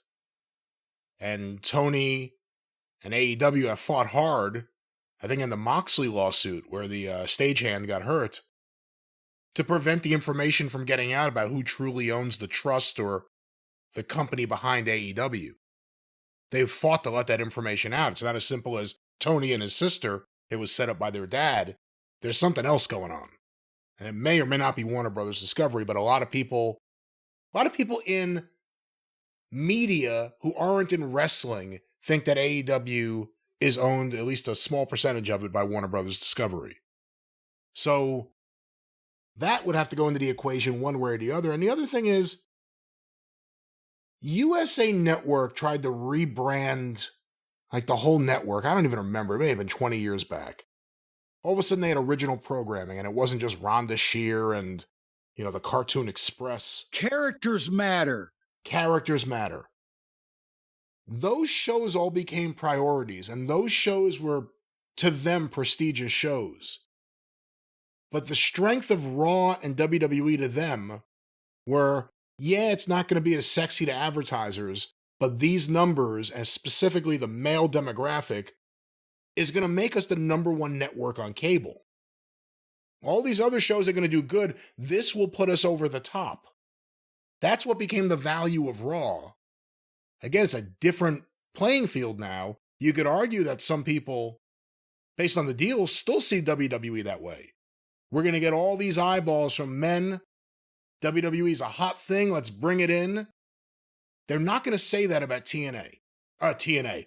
Oh, they're not going to say about TNA. They're not going to say that about AEW. They may say about TNA if WWE keeps helping them. But they're not going to say that about AEW. And we've said it before everything was up in the air about Warner Brothers Discovery being sold. So much of the strategy for the media deals for WWE, it's about getting as much money as you can from everywhere, but it's also about closing doors that Tony Khan won't be able to open. And they've got deals, CW is not even on this list, obviously. They've got to deal with CW. They have deals all over the place. They have international deals, and then they have deals that are just domestic. And a large part of that, and the thing that's going to probably hit the hardest in the next few years, if it's going to happen, it's going to happen the next few years, will be Tony Khan being shut out from any of these established big partners. Well, they can say, your group of stations is predominantly Hispanic audience. Here we have this AAA show for you. Or you'd like something different besides our mainstream stars. We have this NXT thing for you. Oh, but also, we're not a monopoly. We work with this other thing called TNA, and they're just swell. And you can have them on your group of And we didn't even bring up Disney. And we didn't even bring up Disney. They have Disney too with ESPN. So yeah, and they've got multiple programs of their main roster and main umbrella that they can market and etc. So it's getting a little crowded for Tony to be doing the same thing that he's always doing, which we're going to talk about that before this show is over with. But Brian, I'm wondering who it's going to be, who's in this Comcast, Paramount, Netflix. I wonder if our friends over at Prize Picks are taking picks on who purchases the empire over there that once belonged to poor old Jack Warner, who's sitting in the corner now going, what the fuck's happened to my company? Folks, this episode of our podcast, I'll tell you what's happened to it. It's been brought to you by Prize Picks because it's the holiday season, and that's the best time of the year for sports. You tackle somebody going for the turkey, you punt them in the jaw when they try to pick up the gravy, but you've also got the bowl games, the basketball matchups, the playoff pushes, the visits to the porcelain throne. It's all happening at once. And while you might make decisions every day, such as should I shit Granny's cranberry sauce now or wait to mess my pants in the car, you make all kinds of decisions, but there's one place where it feels good to be right, and that's at Prize Picks. Because after all, Brian, if you are right on Prize Picks, then you basically pick a prize because you can win prizes at Prize Picks by picking. Well, yes. Correctly. This is a revelation to some people. They didn't know what it was about. How could that be a revelation? We've been talking about it for a while.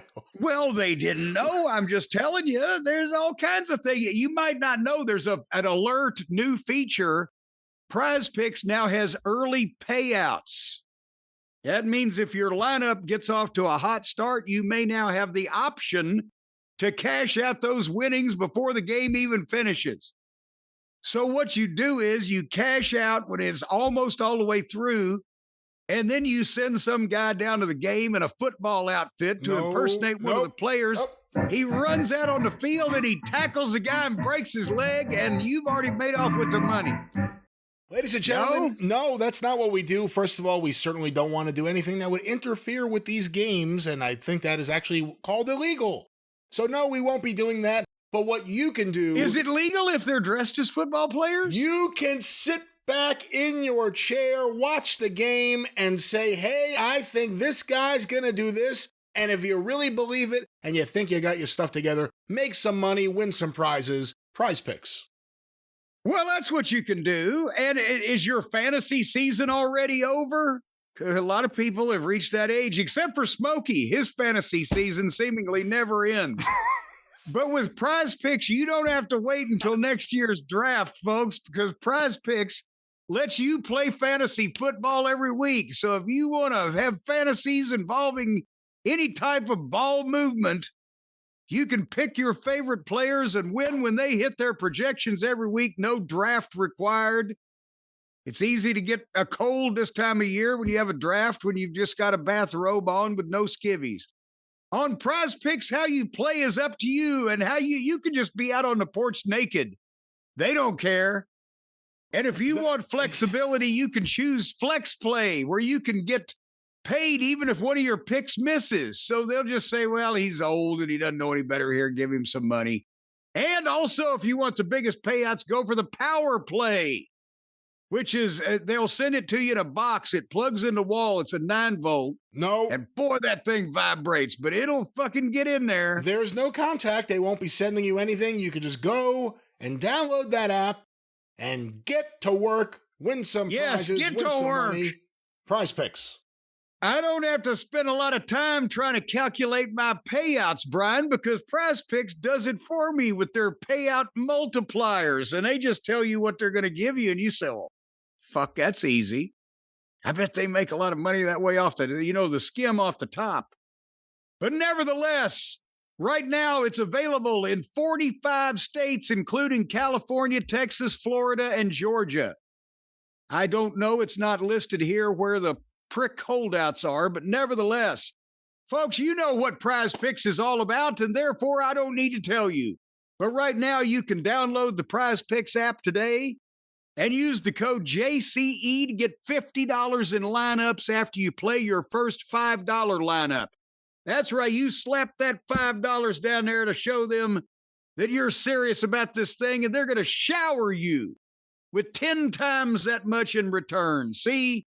You give a little, you get a lot. Code JCE, $50 in lineups after you play your first $5 lineup. Because at Prize Picks, it's good to be right, and even better when you're right and get money for it. And when the guy shows up on the little bicycle with your envelope, he won't look you in the eye. He'll just he'll reach out, you just take it, and there's your money. Prize Picks. A funny scenario that won't be happening. Of course, everything is virtual. Download that app. Prize Picks. One more time, Jim. Bad chord, but what's that promo code? Whoa, it's a bad chord, but a good pick. Pick how many times Brian's going to hit a sour note. PrizePicks.com, code JCE. All righty then, Brian. I guess it's that time of every show where we need to check in with Tony and see, while he still has this television empire, what he's doing to try to keep it. The weekly edition of AEW Dynamite, and I mean very weekly edition of AEW Dynamite, they were in Boston. They didn't have John Cena. They had Mercedes Moon, but do you think there's anybody in mainstream Boston that realizes that Mercedes Moan is from Boston? Yeah, the people who say, whatever happened to Sasha Banks? Yeah, she used to be on the wrestling. There was a wrestler from Boston, Sasha Banks. Whatever happened to her? She's still wrestling? Well, unfortunately, she is, and they proved it Wednesday night, but we'll get to that. But they had the opening match. The Hurt Syndicate has been put in this casino gauntlet battle royal to determine the new national champion, etc. And so far, really, it's like Hong Kong Phooey and Kevin Knight and Ricochet and his stooges and Lashley and Benjamin. And so now they decided, since they've announced 6 people for this, they'll have not only a match for the number 1 spot between 2 of them, but then another match later on. So the opening match was Bobby Lashley against Ricochet for the number 1 spot in the Casino Gauntlet pay-per-view match to determine who the new national champion is going to be. And visually, it was ridiculous. And if it was the heel that was the, fucking giant, and the babyface was the little resourceful, quick fellow, there may be something there. But here, the heel is the Incredible Shrinking Man. And they knew they couldn't get any time out of this. And I'm sure the Hurt Syndicate probably registered their thoughts. So they had, and Ricochet again has the heat of, we know you're just a fucking dweeb in person and we just don't like you type of heat from these people now. But they had him cut a promo for most of the time, and then they had a 3-minute match. I'm not complaining about the fucking match being short, but have you ever seen a promo from supposedly a star wrestler on a national TV show that looked more like a kid in 1997 with a VHS camera playing wrestler at his backyard wrestling federation than this Ricochet promo? We see plenty of bad promos. This was bad, and also bad delivery, his voice. This was one of the worst promos I've seen, and it went on for way too long. Ricochet shouldn't be on. He was best used in Lucha Underground as a mute masked man. Because then he was impressive. Every time he's out there and he talks, you take him less seriously. It's not like, oh, he's a heel, I hate him, like Dominic. I can't wait for the babyfaces to get their hands on him. It ain't that. He's an annoying heel in the wrong kind of annoying way. And not a good promo. Doesn't know how to do a promo. They were literally chanting "shut the fuck up" because they wanted him to. And it's is not heel heat. This is don't care heat. And everybody, Lashley's standing there. He had to stand there for like 4 minutes while this guy rambles on. Again, Lashley is best presented when he can be explosive and etc. And finally, the biggest pop probably of the whole thing was, and right after Tony Schiavone had said, why doesn't Lashley just hit him in the back of the head? Lashley went over, grabbed him, and choke slammed him over the top rope onto his stooges. And that got a pop. But then, Lashley hit the post a time so Ricochet could take over. And then he made a comeback in seconds and a spear, 1, 2, 3. At least, as I said, the match was short, but I don't know what the fuck this is doing for anybody. Do you? I don't think it's done anything to help the Hurt Syndicate, this feud with Ricochet and the Gates of Agony. I think you could argue it's helped the Gates of Agony because they're booked less awfully than they were. But they perform equally as awfully. Ricochet is, remember what turned him heel in the first place with AEW? It's like the more exposure you have to him, the less you want to hear him or see him. He's like if Eddie Haskell was the star of Leave It to Beaver rather than just a supporting player. Right. I guess that's the way to look at it. I don't think he's anywhere near as talented as Ken Osmond, for the record. Well, no, but the annoying character for the whole show is rather than, he's fucking annoying. I just saw the episode where Eddie's dad comes to visit Ward Cleaver because Beaver put a voodoo curse on Eddie with a voodoo doll because they snuck into the wrong movie theater to see like some movie about like voodoo, and Beaver somehow now has black magic abilities, according to Eddie's dad. Well, that's almost as good as the one where when Lumpy Rutherford put the fucking fireworks in the jalopy that Wally and Eddie Haskell were riding in, they hooked his back axle up to a tree so that he couldn't drive out of his driveway, and it jerked his axle off, and they had to put it back on. Yeah, the best part about that, too, is his dad comes right out and starts yelling at him. Like, I knew you were an idiot. Go back inside. So, ladies and gentlemen, now we'll leave the senior community and come back to what happened on Dynamite. Hey, these are stars of TBS's past. Yes. The new Leave It to Beaver. And people still remember them. You're going to remember this in fucking 15 minutes, probably. So they've been doing this thing with the Hardley Boys, the Cucamonga Kids, the chairman of the Lollipop Guild, where Don Fallis is trying to get them to join the Fallis family, making veiled threats and etc. But he's trying to show them what he can do for them because they're broke. They've lost all their money in this believable real life storylines. And so he gives them a big intro on the screen, and they walk out into the arena, and there's loud music and silent fans when they come out to the ring. These people are even just done with them. They'll pop on moves, but they don't care to see these fucking two. And then Don came out with Josh Alexander, who's become the third wheel in this thing. He looks like the delinquent in high school that got left back a couple of 3 times, right? Was standing with these fucking two. And their opponents at a 6-man tag team match are Scorpio Sky and Dante and Darius Martin with Christopher Daniels and a girl. Layla Gray. And Layla Gray. There you go. So they could have saved money and shot this on the trampoline in their backyard and not even had to come and do this. But after about 10 minutes, the 3 heels got one of the baby faces in the ring and just triple teamed him over and over while that fucking piece of shit Rick Knox just stood there dumbfounded, mouth agape, and watched him. And after they hit him with several things, then Alexander got an ankle lock on him and made him tap out, and the referee allowed it with all of the other 3 heels in the ring, keeping the baby faces out. So it's not cheating if the referee sees every bit of it. And these baby faces, all, whether they're job guy baby faces or top guy baby faces, they all are just beaten flat with no fucking.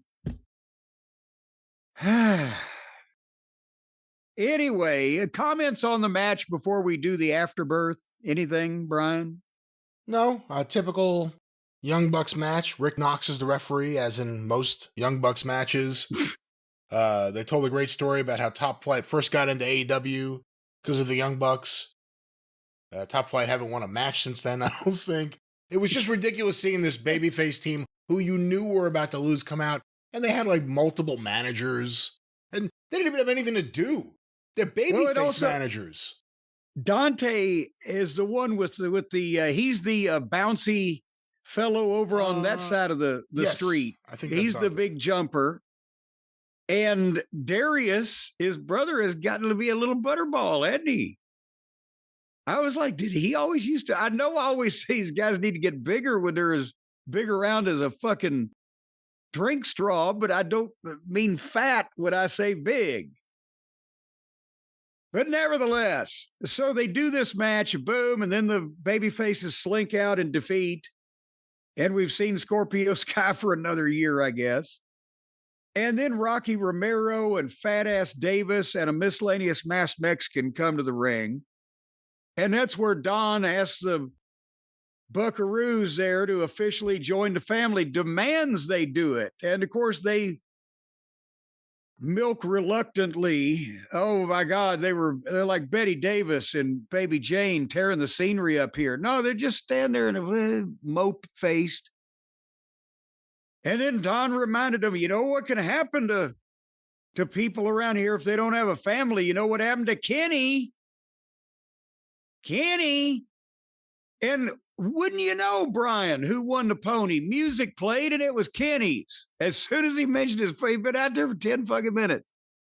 Mentioned the name, boom. And Kenny comes out with a chair and hits a few of the lower class heels on the floor, and then got in a really fake looking fight with Alexander in the ring. The Bucks are standing there like, oh, we don't know what to do. And then they ask him to stop. But as he turns around and looks at them like, well, are we going to talk this over? Alexander clipped his leg and got the ankle lock on him, but the Bucks still don't do anything. And then Don tells Alexander, let him go. And then Don tells the Hardley boys there, give him your shitty little double knee lift. I mean, was there other fucking baby faces out there at one point that somebody just got the shit kicked? I don't know what the fuck is going on. But nevertheless, as they milk that and lacklusterly grab his hands to try to give him the double knee lift, then the Baltimore music plays, and here comes Jackoff and Dino, who made a save, I'm not making this up, with a snow shovel and a vacuum cleaner. Not even a canister, but a bag. And the heels bailed, and everybody argued while the fans sang, Baltimore. Oh.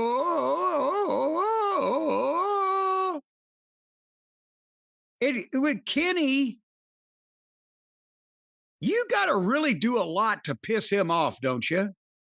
To really end a friendship, you've got to go to extreme lengths. How many people have we seen over the last year and a half or 2 years or whatever since he's had his injuries, health issues, time off?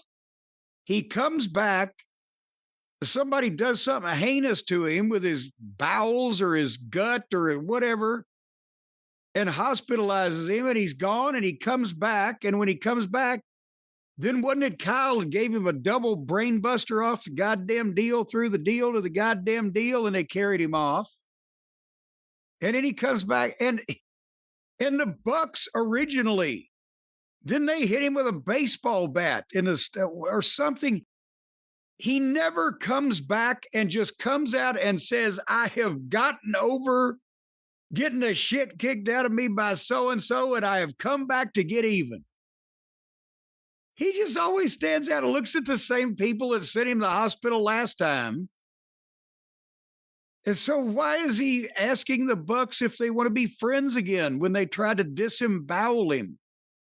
Or why is he goddamn involving himself in this when he ought to be one to kill Don for Don's people, hospitalizing him and nearly ending his career one of the many times it's happened? What is going on here? You know, this goes back to one of the problems from the beginning of AEW, when the Young Bucks and Omega were certainly a lot hotter with their fans than they are today. They were hot because those fans like those kind of matches. Whenever they tried to do an angle or a storyline, whether it was on their own YouTube show or everything they've done on Dynamite, it's amateur, childish acting, the thought process that clearly goes behind all these things. And again, it's not just this. The Bucks, for now weeks, standing there looking confused while Don Callis says, you're going to be part of my family. This has been going on forever, and they just can't pull it off. They don't make it seem interesting. But this was the Adam Page's drunk and hanging out with the Dark Order shit. This is the Young Bucks couldn't be friends with him because of that. It's all of this drama and bad acting that specifically has been applied to the Young Bucks, who were supposed to be the big thing with AEW. And they've never just had a great feud. You could say the FTR matches, but again, you're talking matches. The FTR Young Bucks feud is non-existent. There's no great feud. If you like the matches, they're great matches. But the Young Bucks can't pull off anything but their style of matches, and every time they try to do any kind of acting or any kind of segment, they stand out for just how amateur it feels. To me. They have the personality of mud that falls out of the tread in your tires. It just lays there. Nevertheless, then we moved on.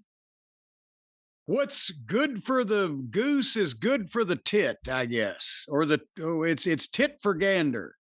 or whatever. They had the match with Bobby Lashley against Ricochet. So now 2 more of the guys in the Casino Gauntlet Battle Royal for the national title. Did they even say, is this for a spot in the thing, or did they just have this single match, Shelton Benjamin against Hong Kong Phooey? I guess it's just for a spot, because I think Lashley won the first spot, right? Well, no, they've already got a spot.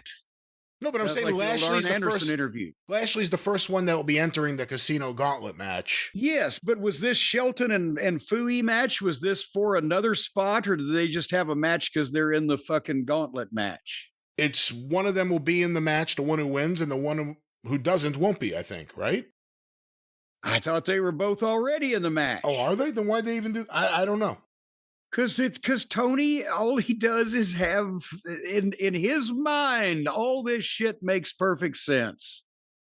Because we're neither having the chemical makeup of Tony's brain, or we're not on the cocktail of medications to control aforesaid. So we don't...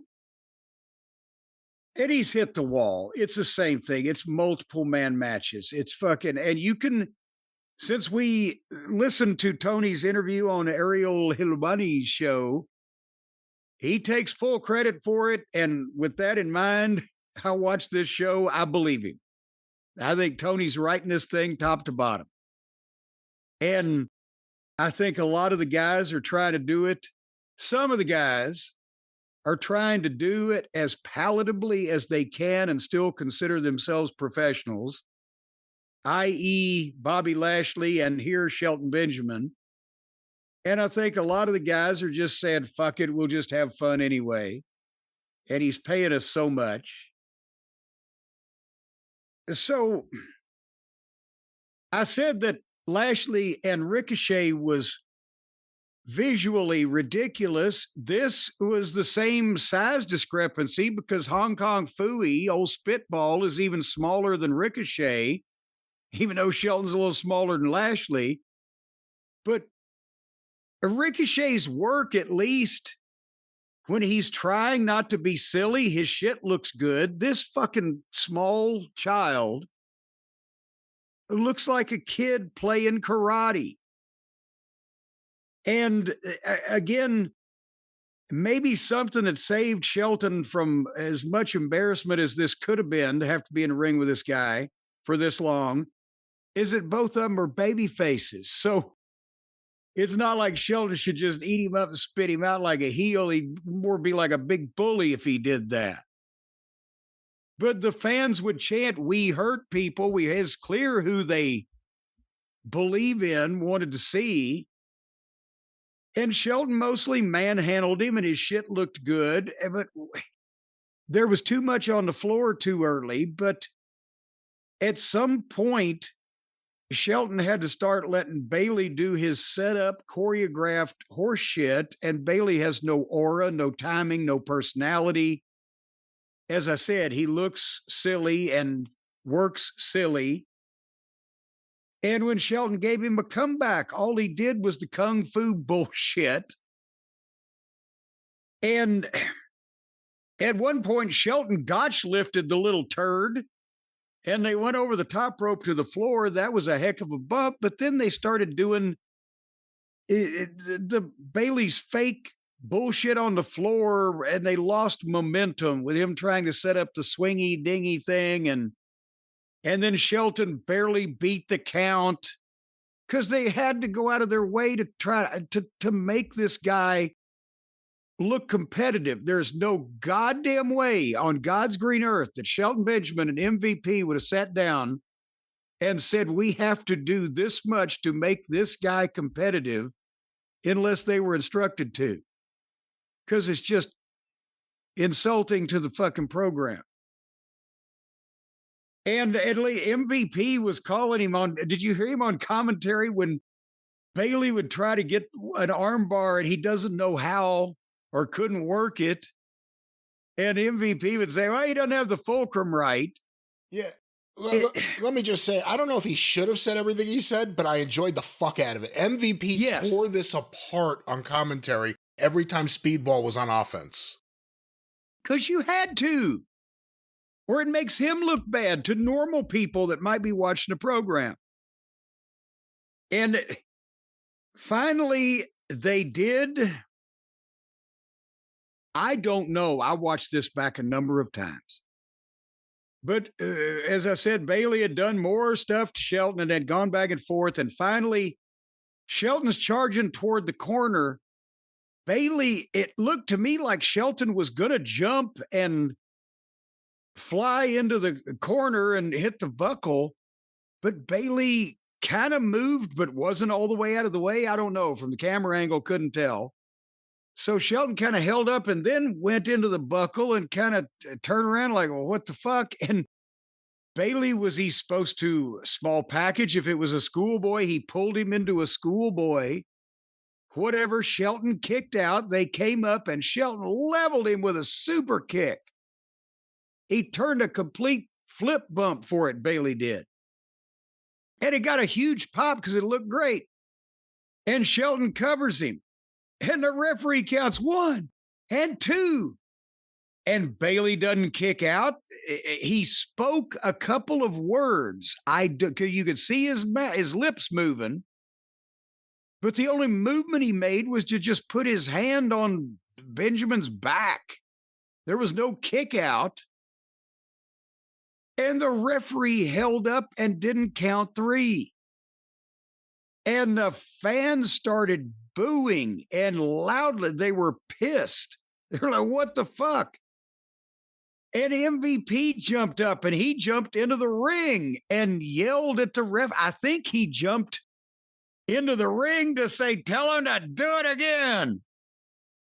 Because he actually got in the ring to yell at the referee and it got right back out where he was on color. And they got up and Shelton gave Bailey a German suplex and a knee in a corner and then a super kick. 1, 2, 3. So obviously the super kick was the finish. But why the referee didn't count, I have no idea why Bailey would have spoken words. Was he just saying, thank you for not killing me? Why don't we use this as the finish? It doesn't make any sense that nobody moved and the referee held up and the finish was a super kick. We just saw this on SmackDown. What was it? Who was with Nia Jax and the referee stopped counting? I can't remember now. Good Lord. Was it Jade or was it Tiffany? I don't remember. I don't want to say either. But we just saw this happen on SmackDown. Where the referee, there was a clear pin, the referee just stopped, and then they just get right up and go right to a finish. But that was the thing. You could obviously tell that what they went into from the aborted count, German suplex, knee in the corner, and super kick again was just ad lib, because with what they had done before, if he'd have kicked out, they would have been anywhere near it. I don't know what the fuck. But this, again, it comes down to, instead of preparing the referees properly and having an environment, maybe they think they'll be yelled at. Instead of guys going over the finish and this will be exactly it, they ought to instruct the referees, if the shoulders are down, count it. Work with us to some extent. Here's what the finish is supposed to be. But superseding that, the booker, the head of talent, whatever, should supersede that with, don't bury yourself and fucking shit on the business on live television. If some bitch doesn't kick out, you got to do what you got to do. You're the referee. Now, again, there's always multiple circumstances. If you know the guy is knocked out and you know it's the finish and he's supposed to kick out, but he's laying there looking like he's on Neptune, then you need to communicate before you start to count with the guy that's covering him. He's fucked up or something. I mean, there's all kinds of shit going on. But if both guys are still conscious and everything's down, just fucking, and nobody's trying to move, count it.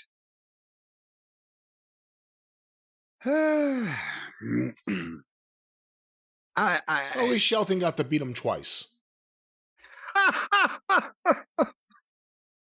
That is a good way of looking at the silver lining, isn't it? MVP was killing him on commentary. It was so entertaining because it was all factual. It wasn't like he was being a heel and just lying or anything. Everything he said was just like point by point breaking down how everything he did looked weak. It was really remarkable. Yeah, horrible technique. He said if for the right price, I may be able to work with young Bailey a little bit on his grappling. He said, I'll take an All-American wrestler over a black belt in Taekwondo every day, and everybody should, because that would be a thing you would do. But I mean, it's got to be a rib to these guys that know what could be going on versus what they're having to look at. Again, it's one thing. It's one thing to see a Mike Bailey against the Young Bucks or Orange Cassidy or Darby, Jack Perry, someone who's not built like a traditional wrestler. Not built like a traditional wrestler at any other time in history. When you see him in there with Shelton, it's ridiculous. I mean, there's no way you could even in your head, even if you think Mike Bailey's the baddest motherfucker on the planet, you can't think it's reasonable that he should beat Shelton or even have that much of a competitive match, but that's just the way it is. Now somebody's going to go find an old videotape of Shelton Benjamin having a barn burner of a fucking competitive knockdown drag-out match with Rey Mysterio and say, well, look, see? Yeah. Not the same thing. Yeah. Exactly. Put Rey Mysterio of that time period or even today next to this fucking tippy-toeing son of a bitch. He took Twinkle Toes' gimmick, too. Anyway, I don't know what this finish was supposed to be, Brian, but I guarantee you one thing. I will promise you one thing.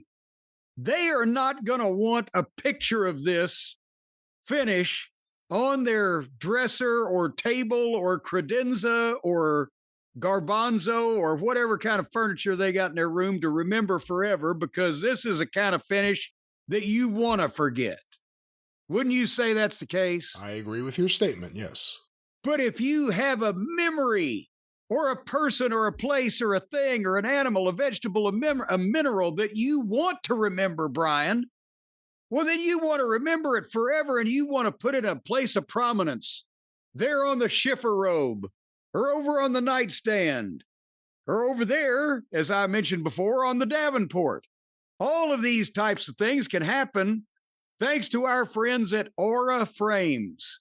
And that's A-U-R-A, in case nobody can understand my Midwestern accent. The Aura Frames at auraframes.com. Brian, now I've taken over my whole family.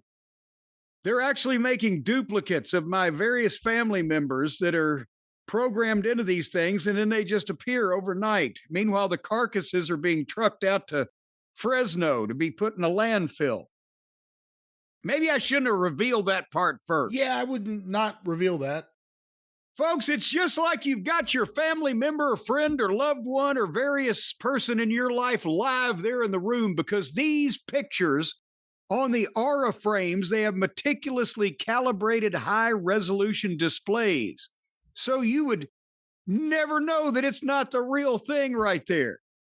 And you can send the photos and share the photos from your phones or your devices or your various implements or whatever stores your smart information. Maybe your smart stove can tell your smart refrigerator to send a picture of your spoiled squash over to goddamn Granny.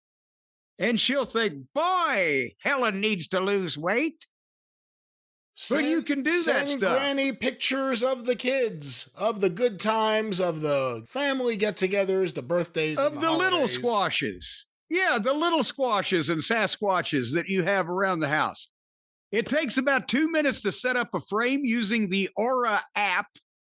And then you've got complete control over who has access to your frame. But hey, if you want to get even with somebody, give your mother-in-law the frame and then give some drunken homeless bum on the street her code and say, send a bunch of pictures to this. You know what to do.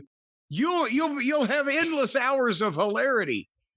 And you can react with cute emojis to show that you love a photo. You can send congratulations, or actually you could send some word of not only encouragement, but also castigation. Hey, we hated that fucking birthday present. Don't disappoint us again this Christmas. You can do that. You can frame instantly from anywhere. They'll appear instantly on the frame wherever it is in the world when you send it from your device. So you can send somebody the finger in real time when they're in Pakistan. And the Aura detects faces and other key details in the photos and stores that information for facial recognition later on in case of horrible fire or chemical disaster.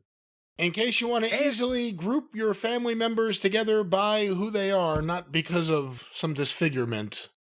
Many of your family members can be disfigured, but with the bright Aura display in true color that automatically adjusts for the light level of the room, well, they'll still look about the same as they usually do, but it won't be any more offensive.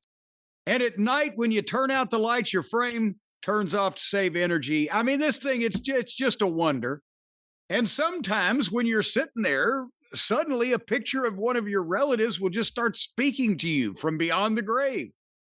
And you will really have a conversation back and forth with this thing. That's again, you went too far. You had us for a second. It worked for me the other night. I don't know. I'd had a couple Bloody Marys, but goddamn Uncle Tommy went on and on about Richard Petty and all his favorite race car drivers.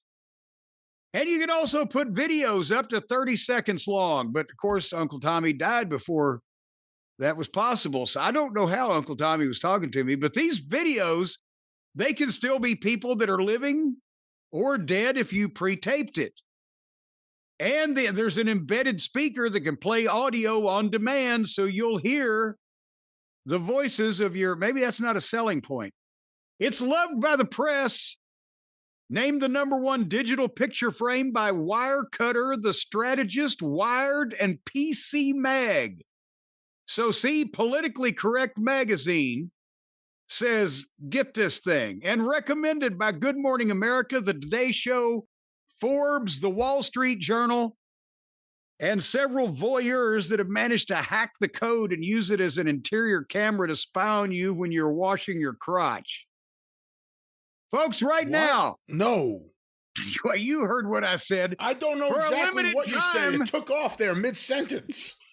For a limited time. Visit auraframes.com. Get $45 off Aura's best-selling Carver matte frames, named #1 by everybody, using the promo code JCE at checkout. That's Aura, AURAFrames.com. Promo code JCE. It's for Black Friday, Cyber Monday. That's the best deal of the year. So order now before it's over with and mention us at checkout, where you'll find out the terms and conditions that apply. Just don't read the fine print and everything will be all right. Black Friday, Cyber Monday, Titty Tuesday, Washout Wednesday, Thirsty Thursday, Fuck Off Friday, and Shithead Saturday. You're not going to get a better deal than this. We love them here in our house. Suzanne's a big fan. We bought a few now as gifts for other family members for the holidays. We're sure you'll love it too. Aura Frames. Jim, that promo code one more time. JCE. You know, this is much better than that other similar product I had one time that it always said, set it up right in front of where you use the toilet. Don't know why that they wanted me to do that. So should we go back to the program? Yes, let's get away from bathroom talk and back to, Dynamite. Well, I don't know. We're really making a lateral move at best, aren't we here? At the top of the 9 o'clock hour, it was Dick the Boozer and his henchman, Claudio Castagnoli, against Roderick Strong and our little puppy Pockets. So needless to add, it started with a 4-way on the floor, by the way. So after about 15 minutes, every single one of the Boar Horsemen interfered and Moxley choked out Pockets. So at least now they're using him to do jobs, but still it's offensive.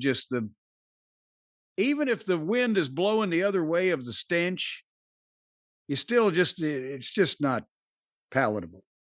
So then they get more heat, and Kyle O'Reilly comes in and gets an ankle lock on Moxley. And while he gets the ankle lock on Moxley, Garcia and Useless are behind him, fake kicking him, which he's not selling. He's not supposed to sell. He's laughing it off, but the kicks don't look like he should sell them anyway. And 3 adult male referees, as big as the 2 heels that are on him, instead of just pulling him off or pulling them off, they're just kneeling there going, please stop, everyone. And it just looked so ridiculous.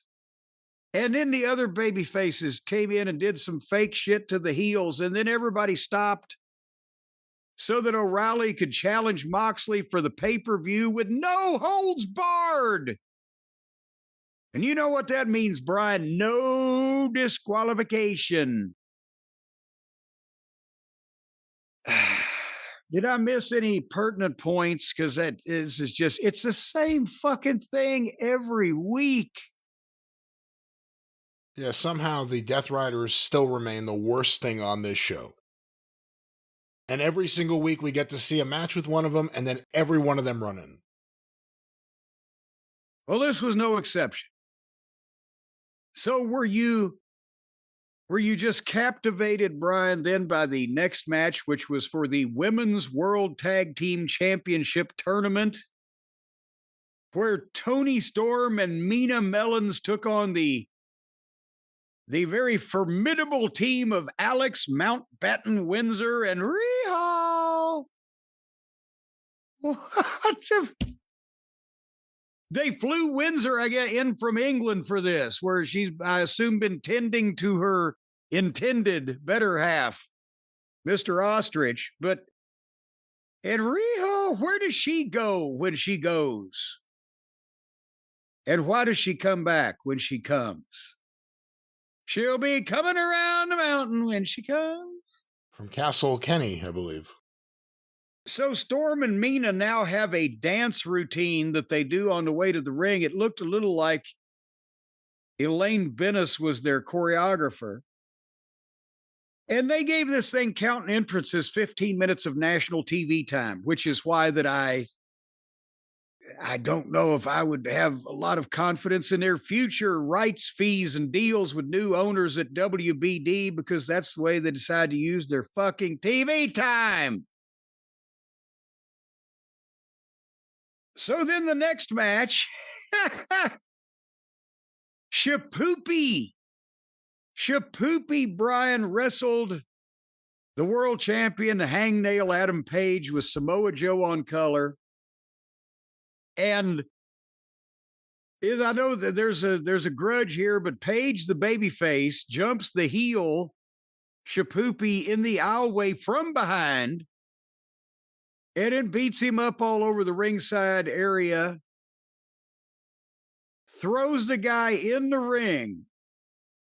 And then as Page gets up on the apron, the heel just gets up and runs over and just boots him in the face right off to the floor, and the referee rings the bell to start the match. It's again an example of how these are the stupidest, most weak, impotent, feckless baby faces in recorded wrestling history, aren't they?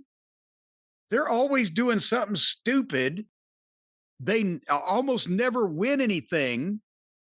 And even though Page is the champion, I mean, obviously he's got all his drawbacks, but they just do stupid shit that you wouldn't do if you weren't stupid.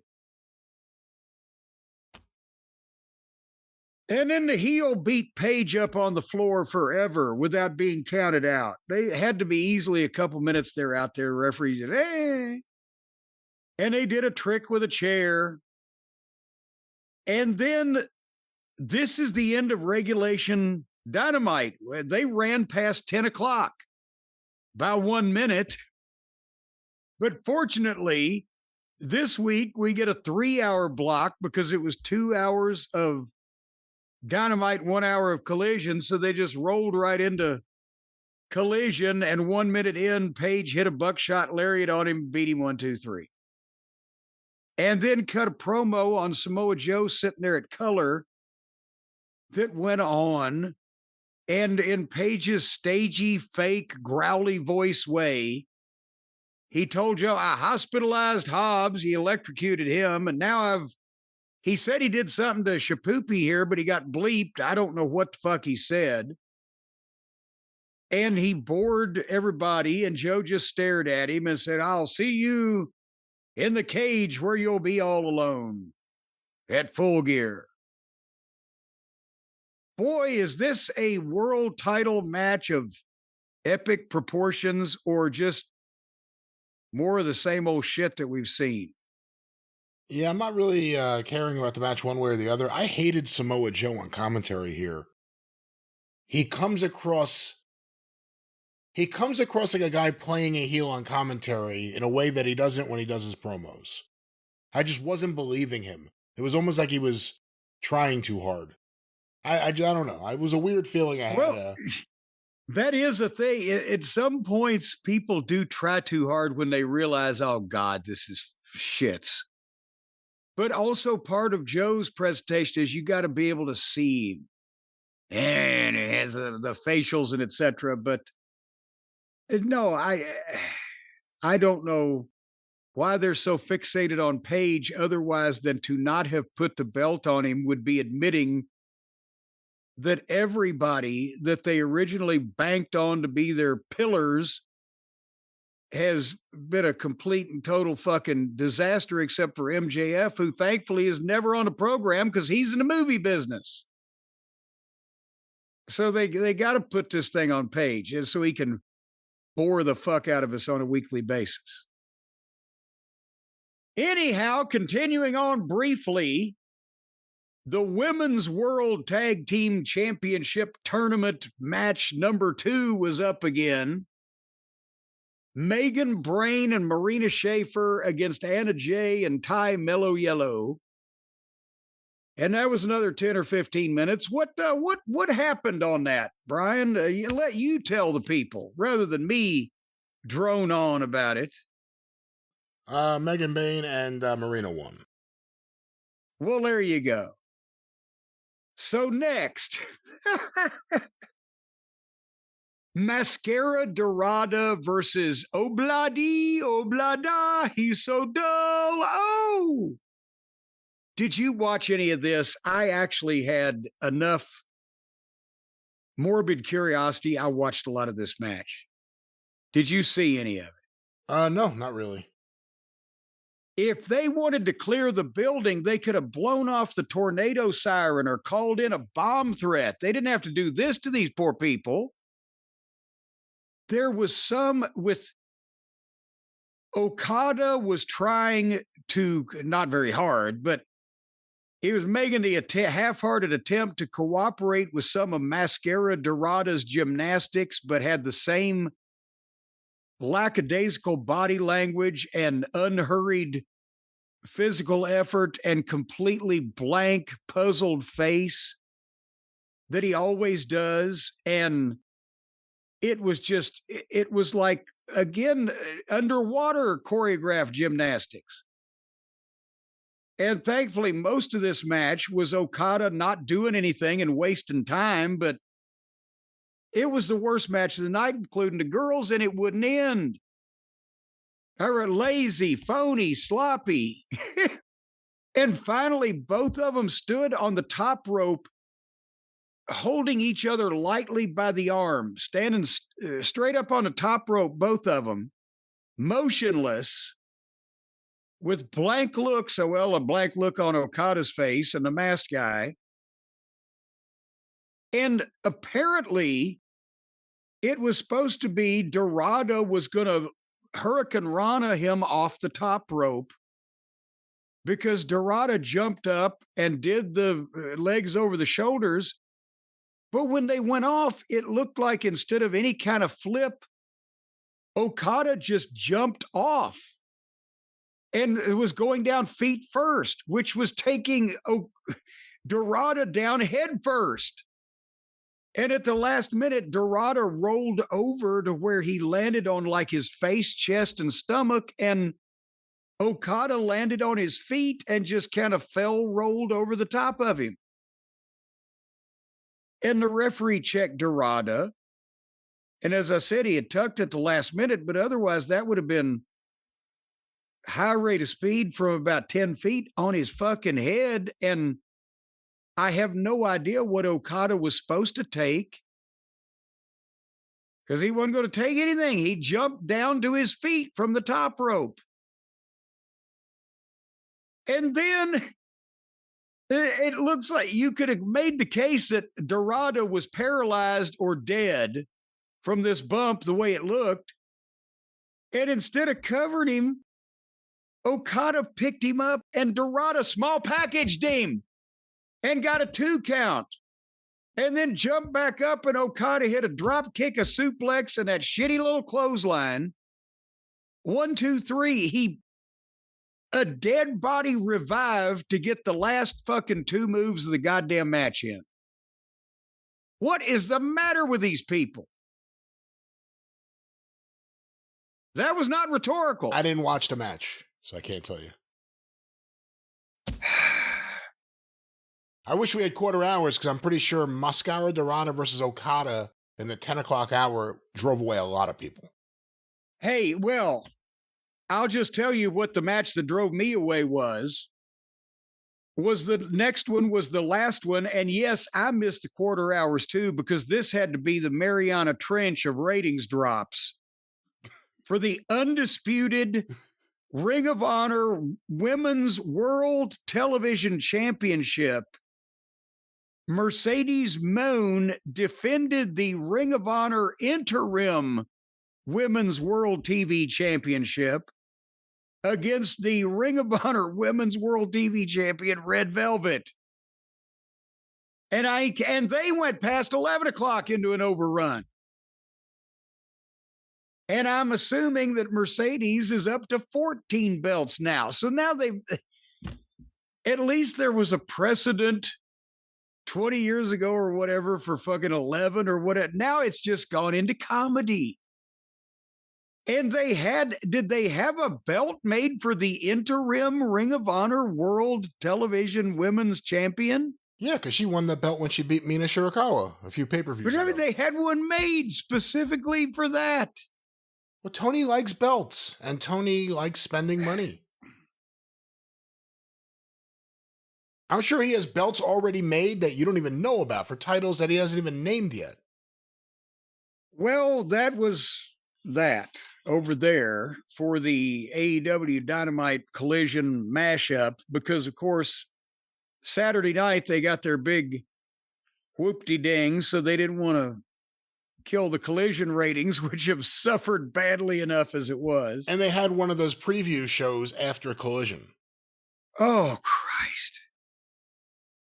That's what at some point in a couple of years, I believe the new owners of whoever they turn out to be are going to be examining some of these deals where they have a company tying up 3+ hours of a night of their primetime real estate to deliver an average of 400-something thousand fucking people. If that, sometimes. Because I wonder if Collision, and we'll find out at least some type of total measurement, even if we don't get quarters. But Collision has been down in the 200,000s on Saturday night in their regular time period. Will they be moved to Wednesday at 10 o'clock and do a better number than they do in their normal slot? Would they drop Collision if they thought as a network they can get their hands on Braun Strowman and his cooking show or his menu show, whatever it is? Because that beats all these shows. I don't know if they'd make that exact trade, but yeah. Braun Strowman going to restaurants and ordering and not even consuming everything on the menu does an equivalent or better number now than many of the AEW broadcast extravaganzas.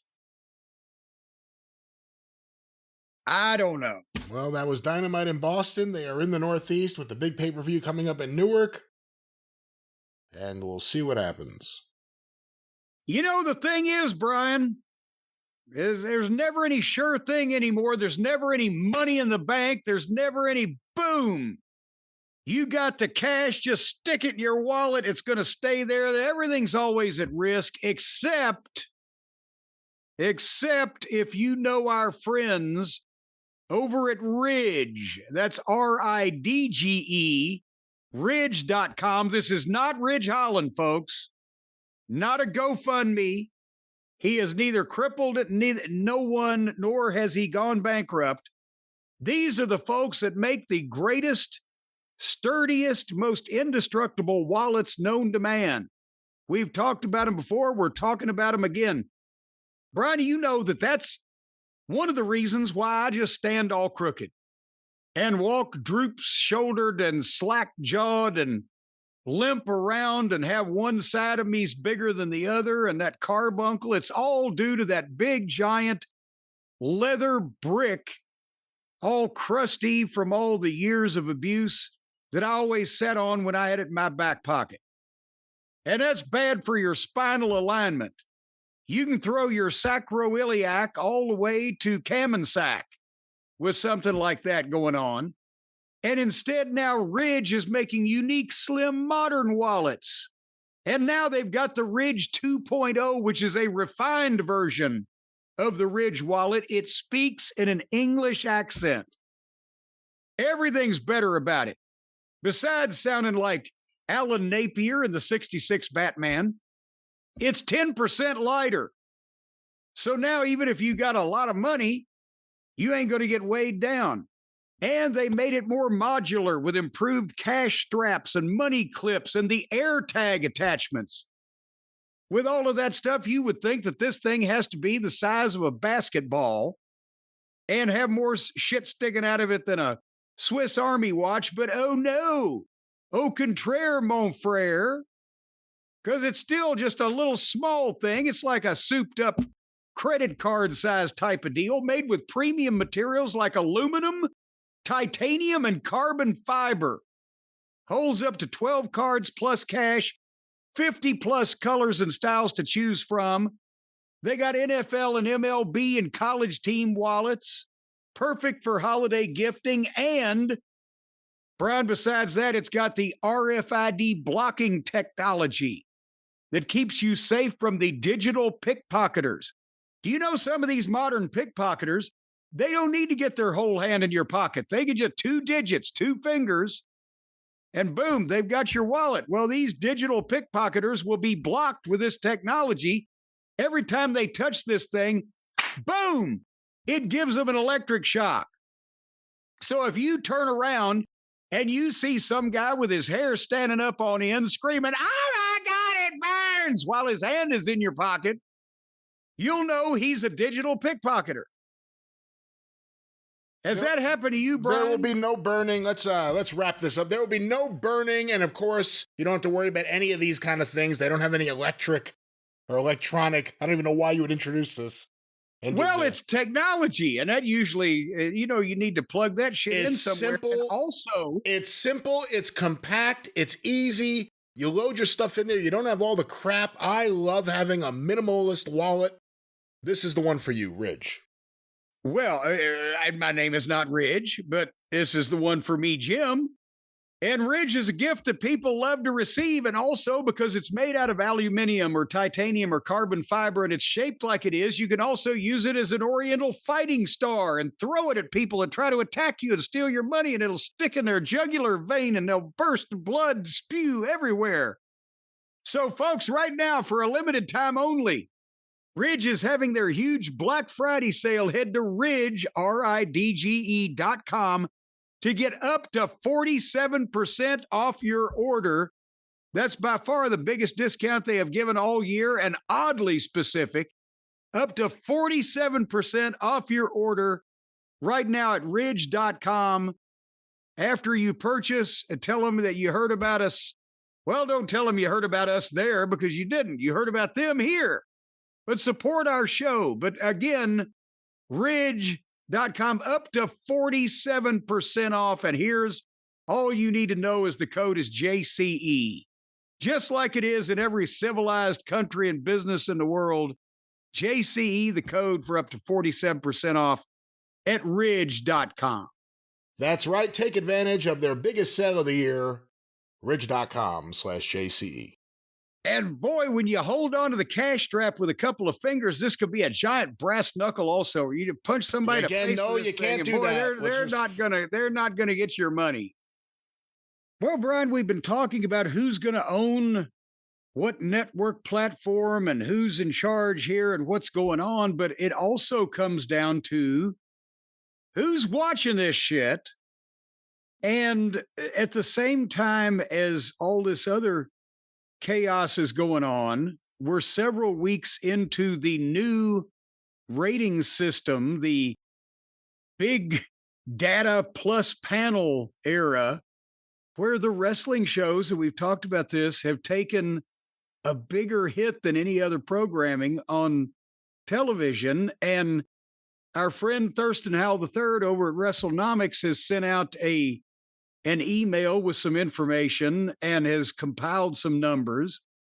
And apparently he's got I don't know how these things are done, but he's got the information on what the shows have been rated under the new system, but what they would have been with just the old system. And he's got some comments from the big high muckety muck in charge of this whole fiasco. Can we just talk about this for a minute? Yeah, let's talk about it. A lot of it's confusing, and a lot of listeners are still getting in touch with us and saying, where are the ratings? We love the ratings segments.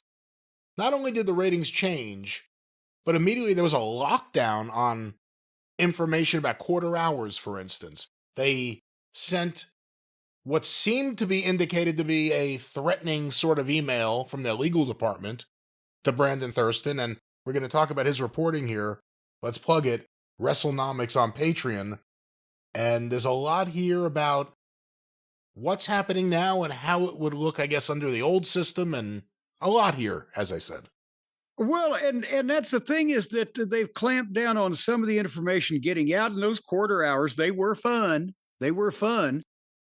But at the same time, we've said that everybody's agreeing that the wrestling programs have gotten hit a little bit harder than, in some cases, a lot harder than the other programming with this new method.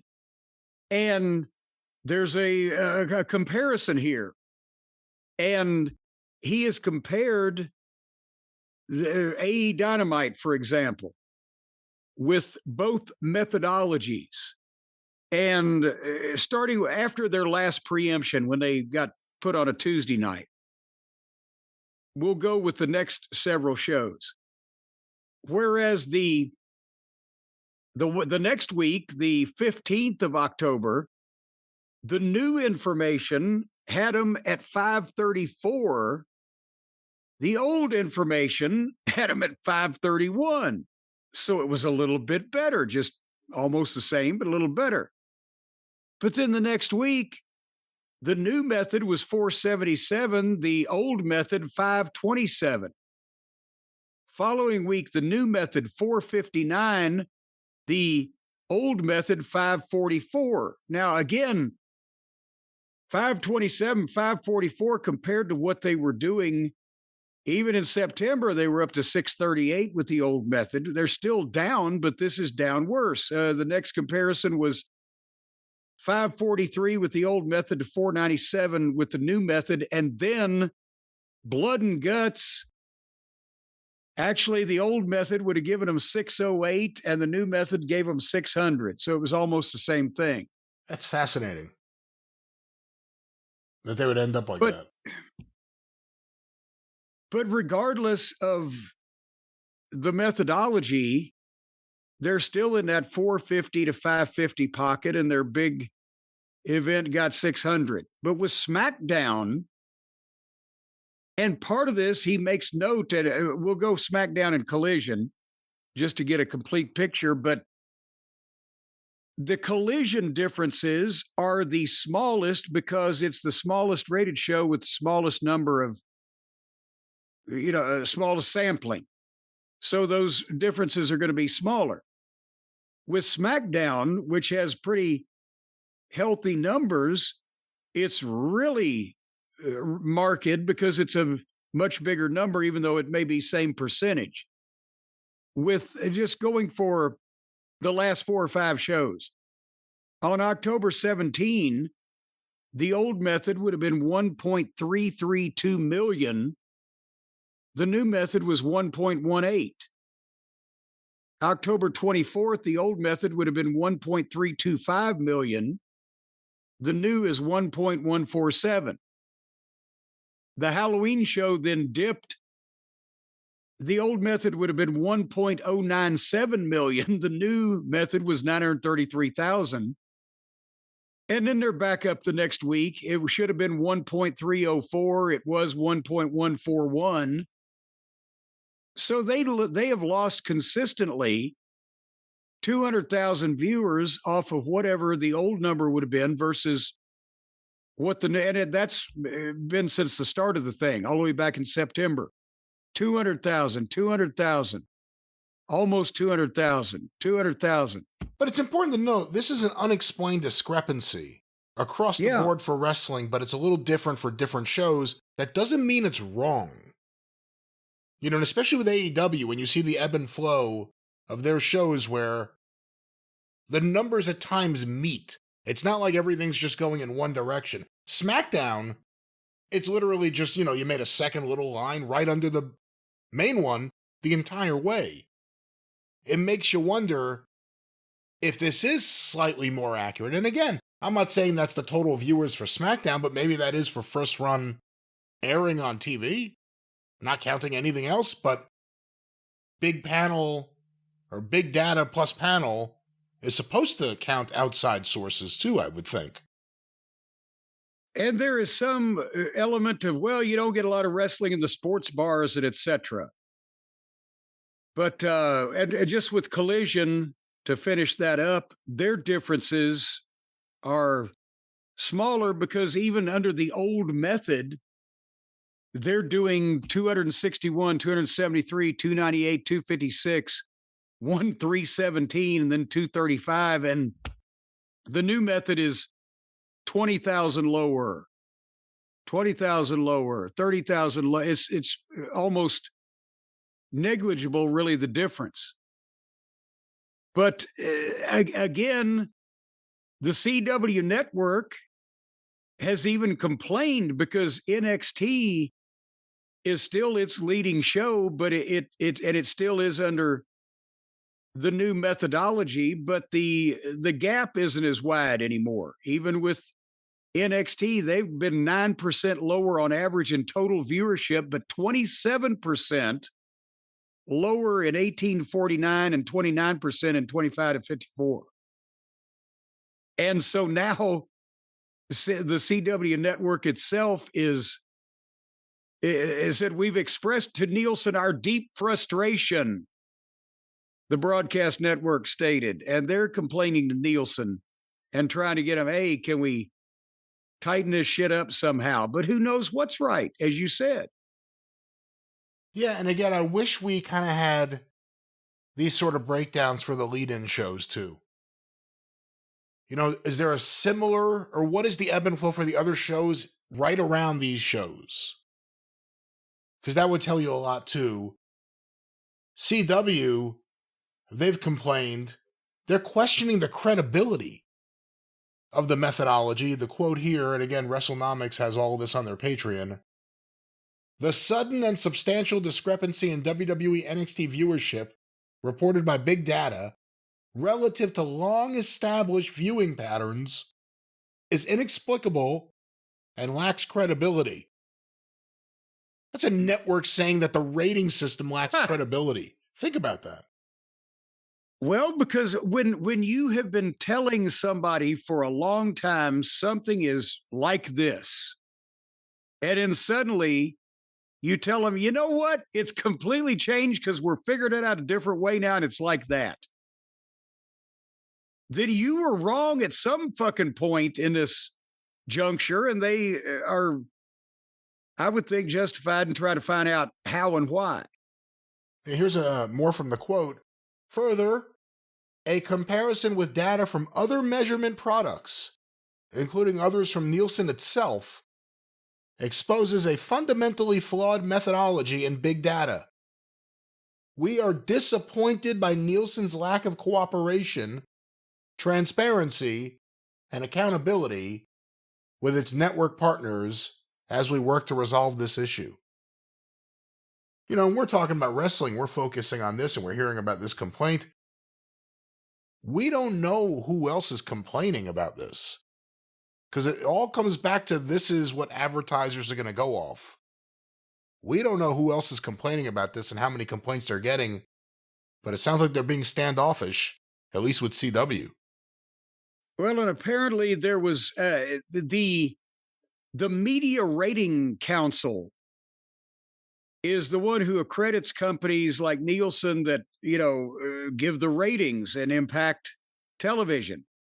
And there was a report that the MRC was weighing whether to strip Nielsen's Big Data Plus panel accreditation or give them more time to correct several technical and methodological, the way they do things. that thing that they could correct.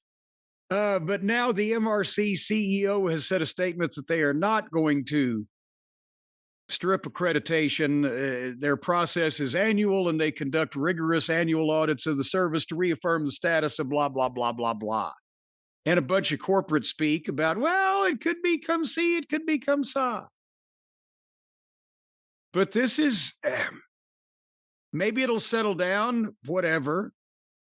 But at the same point, over the next year, especially AEW's numbers need to be better, not worse, with all the other things going on, or we could be, just in a one-horse race. Even if the second horse isn't Seabiscuit, but an old swayback nag, at least it's two horses. We could live. The starter's gun may shoot one of our horses, and it's named Tony. And if WBD is being shopped, you know that one of the buyers will see the streaming numbers, even if we don't get them. And that's another thing is, the point that I made the other day on one of the broadcasts we did, for Tony to say he doesn't know the numbers, how is he supposed to negotiate for rights fees with the streaming people if the streaming people are not obliged to tell him how many people are streaming his fucking program? So I don't know what kind of fucking deal is going on there. Yeah, they're going to say, I wish you had a star like a Cody Rhodes or a CM Punk. You have a vehicle with no star right now. Yeah, that's, again, the crossovers and the cross promotions and this other show on our network needs a fucking actor that has done horror movies. Oh, CM Punk or Rhea Ripley, the new queen of the screen pretty soon. Whatever. They're not looking for Willow Nightingale. Should Tony sign Braun Strowman? Then you have a package you can go to a network with. Well, yeah, but then what match do you make? Besides the fact that I think the WWE probably got that fucking show done to begin with, or elsewise they wouldn't be so prominently featured. But what match would you have? The entire roster versus Braun Strowman? And can Braun Strowman fall down anymore without a part of his body falling off? I would just have him continue the eating onto Dynamite. And then you could see more. He would eat the rest of the roster. You could see more of this kind of eating later on formerly known as Braun Strowman eats his way through America. No, that's the thing. This week, Braun Strowman will eat Mike Spitball Bailey. See, one last thing I'll say, at least, about the ratings here. And I think I've said this before, but, what we're looking at, the other thing we have to take into the account is this is not wrestling in a boom period. This is not wrestling where anything is really hot or uniquely taking off right now. There's not a lot of buzz beyond the everyday buzz from wrestling fans. It's a cool period right now. So these numbers, I would like to see, how would SmackDown be if things were hot? We don't know. And the same thing with Dynamite. I mean, it's been forever since it was hot. I guess you could say Blood and Guts. I mean, that is part of the story. Blood and Guts was their biggest show in a while, and both methodologies were 8,000 away. It was approximately the same number. Yeah. But nothing's in a boom period. We don't know. Again, we're looking at the numbers right now for wrestling while it's chilly. It's chilly. Well, and here's another thing. It's not ice cold, but it's not hot. Yeah, I know. It just reminds me of Nikolai Volkov when he tried to be a stand-up comic. I'm so cool, I feel a chilly. Nobody's talking about the WWE. It's not necessarily a self-inflicted wound, but they hampered themselves over the past year. They have changed how the fans and where the fans watched every single one of their fucking programs and disrupted all of those habits. And they're still doing these numbers. The shows have made moves to where you can't, in some cases, compare the new numbers with the old numbers because it's a different universe or platform, whatever the fuck. But you can't tell me that at least temporarily and maybe even permanently, some people haven't stopped watching a show they used to watch because they don't get the thing now, but they might have started watching another one, but it's been a disruption. Whereas AEW, for better or worse, has been on the same stations at approximately the same days and times for the past 5 years, and their numbers continue to trickle downward. That's just the way it is. Again, it's very interesting that SmackDown consistently, there's a big difference between the one method and the other. And with Dynamite, it crisscrosses at times. I mean, that's why I'm not just dismissing some people. I mean, it sounds like CW is just dismissing this entire method. But if it's not affecting, I wish I knew more about how it's affecting everything else, and I just don't. The only thing we've gotten is, most regular sports are doing the same or a little bit better, and most other programs aren't affected to any degree, but we need to see how that is. How many shows that skew to the younger demographics? See, those are the shows I want to know how those were hit specifically. I don't expect I don't expect it to hurt the NFL. I don't. at the same time, those skewed people, the younger demographic, and before this new methodology, AEW was not doing as good in as it once was. Right. So this is not. Everybody thinks, well, this is young people's wrestling. Well, not as much anymore. We'll keep up on all this. We'll stay on top of everything. Brian, I have a question to ask you. You might know the answer to. Okay. Did I ask you earlier on this program to tell me what the fuck was going on in the Arcadian Vanguard Network world this week? You did. Or did I forget? I think you may have forgotten. Can you do that now? I certainly can. Another action-packed week. Thank you very much on the Arcadian Vanguard Podcast Network. I almost forgot too. It's getting close to Thanksgiving. On Twitter at Superpodcast or on Facebook at facebook.com/Arcadian Vanguard. That's late in the show, ladies and gentlemen. /Arcadian Vanguard. Of course, each and every day, the wrestling news there for you. Get your wrestling news for free. No clickbait, no paywall. Just the wrestling news. Directly from thewrestlingnews.com, wherever you find your favorite podcast. Want to make mention of Shut Up and Wrestle with Brian Solomon. The latest episode up right now. A conversation with the author, Ian Douglas, the man who wrote the biographies of Steve Keirn, Dan Severn, Bugsy McGraw, Brian Blair, Hornswoggle, as well as several other wrestling history books. Hear this today, suawpod.com, or look for Shut Up and Wrestle with Brian Solomon, wherever you find your favorite podcast. And on Stick to Wrestling with John McAdam, a look at the alleged Wendy Richter screwjob with Fabulous Moolah in 1985, 40 years ago. Hear about it today, McAdamPod.com, or look for Stick to Wrestling with John McAdam, wherever you find your favorite podcast. And of course, the 605 Superpodcast, the Mothership!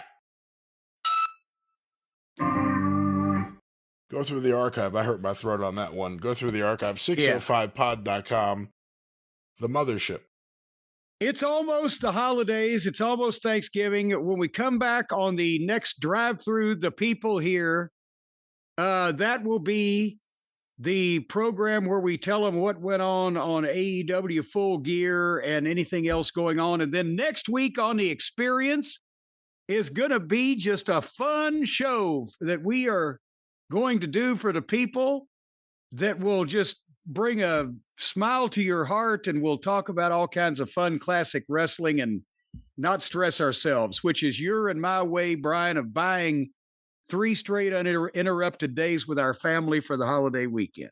Before the next pay-per-view. That's right. Before the next pay-per-view, where we go back to doing the same thing. Folks, we're all in this together.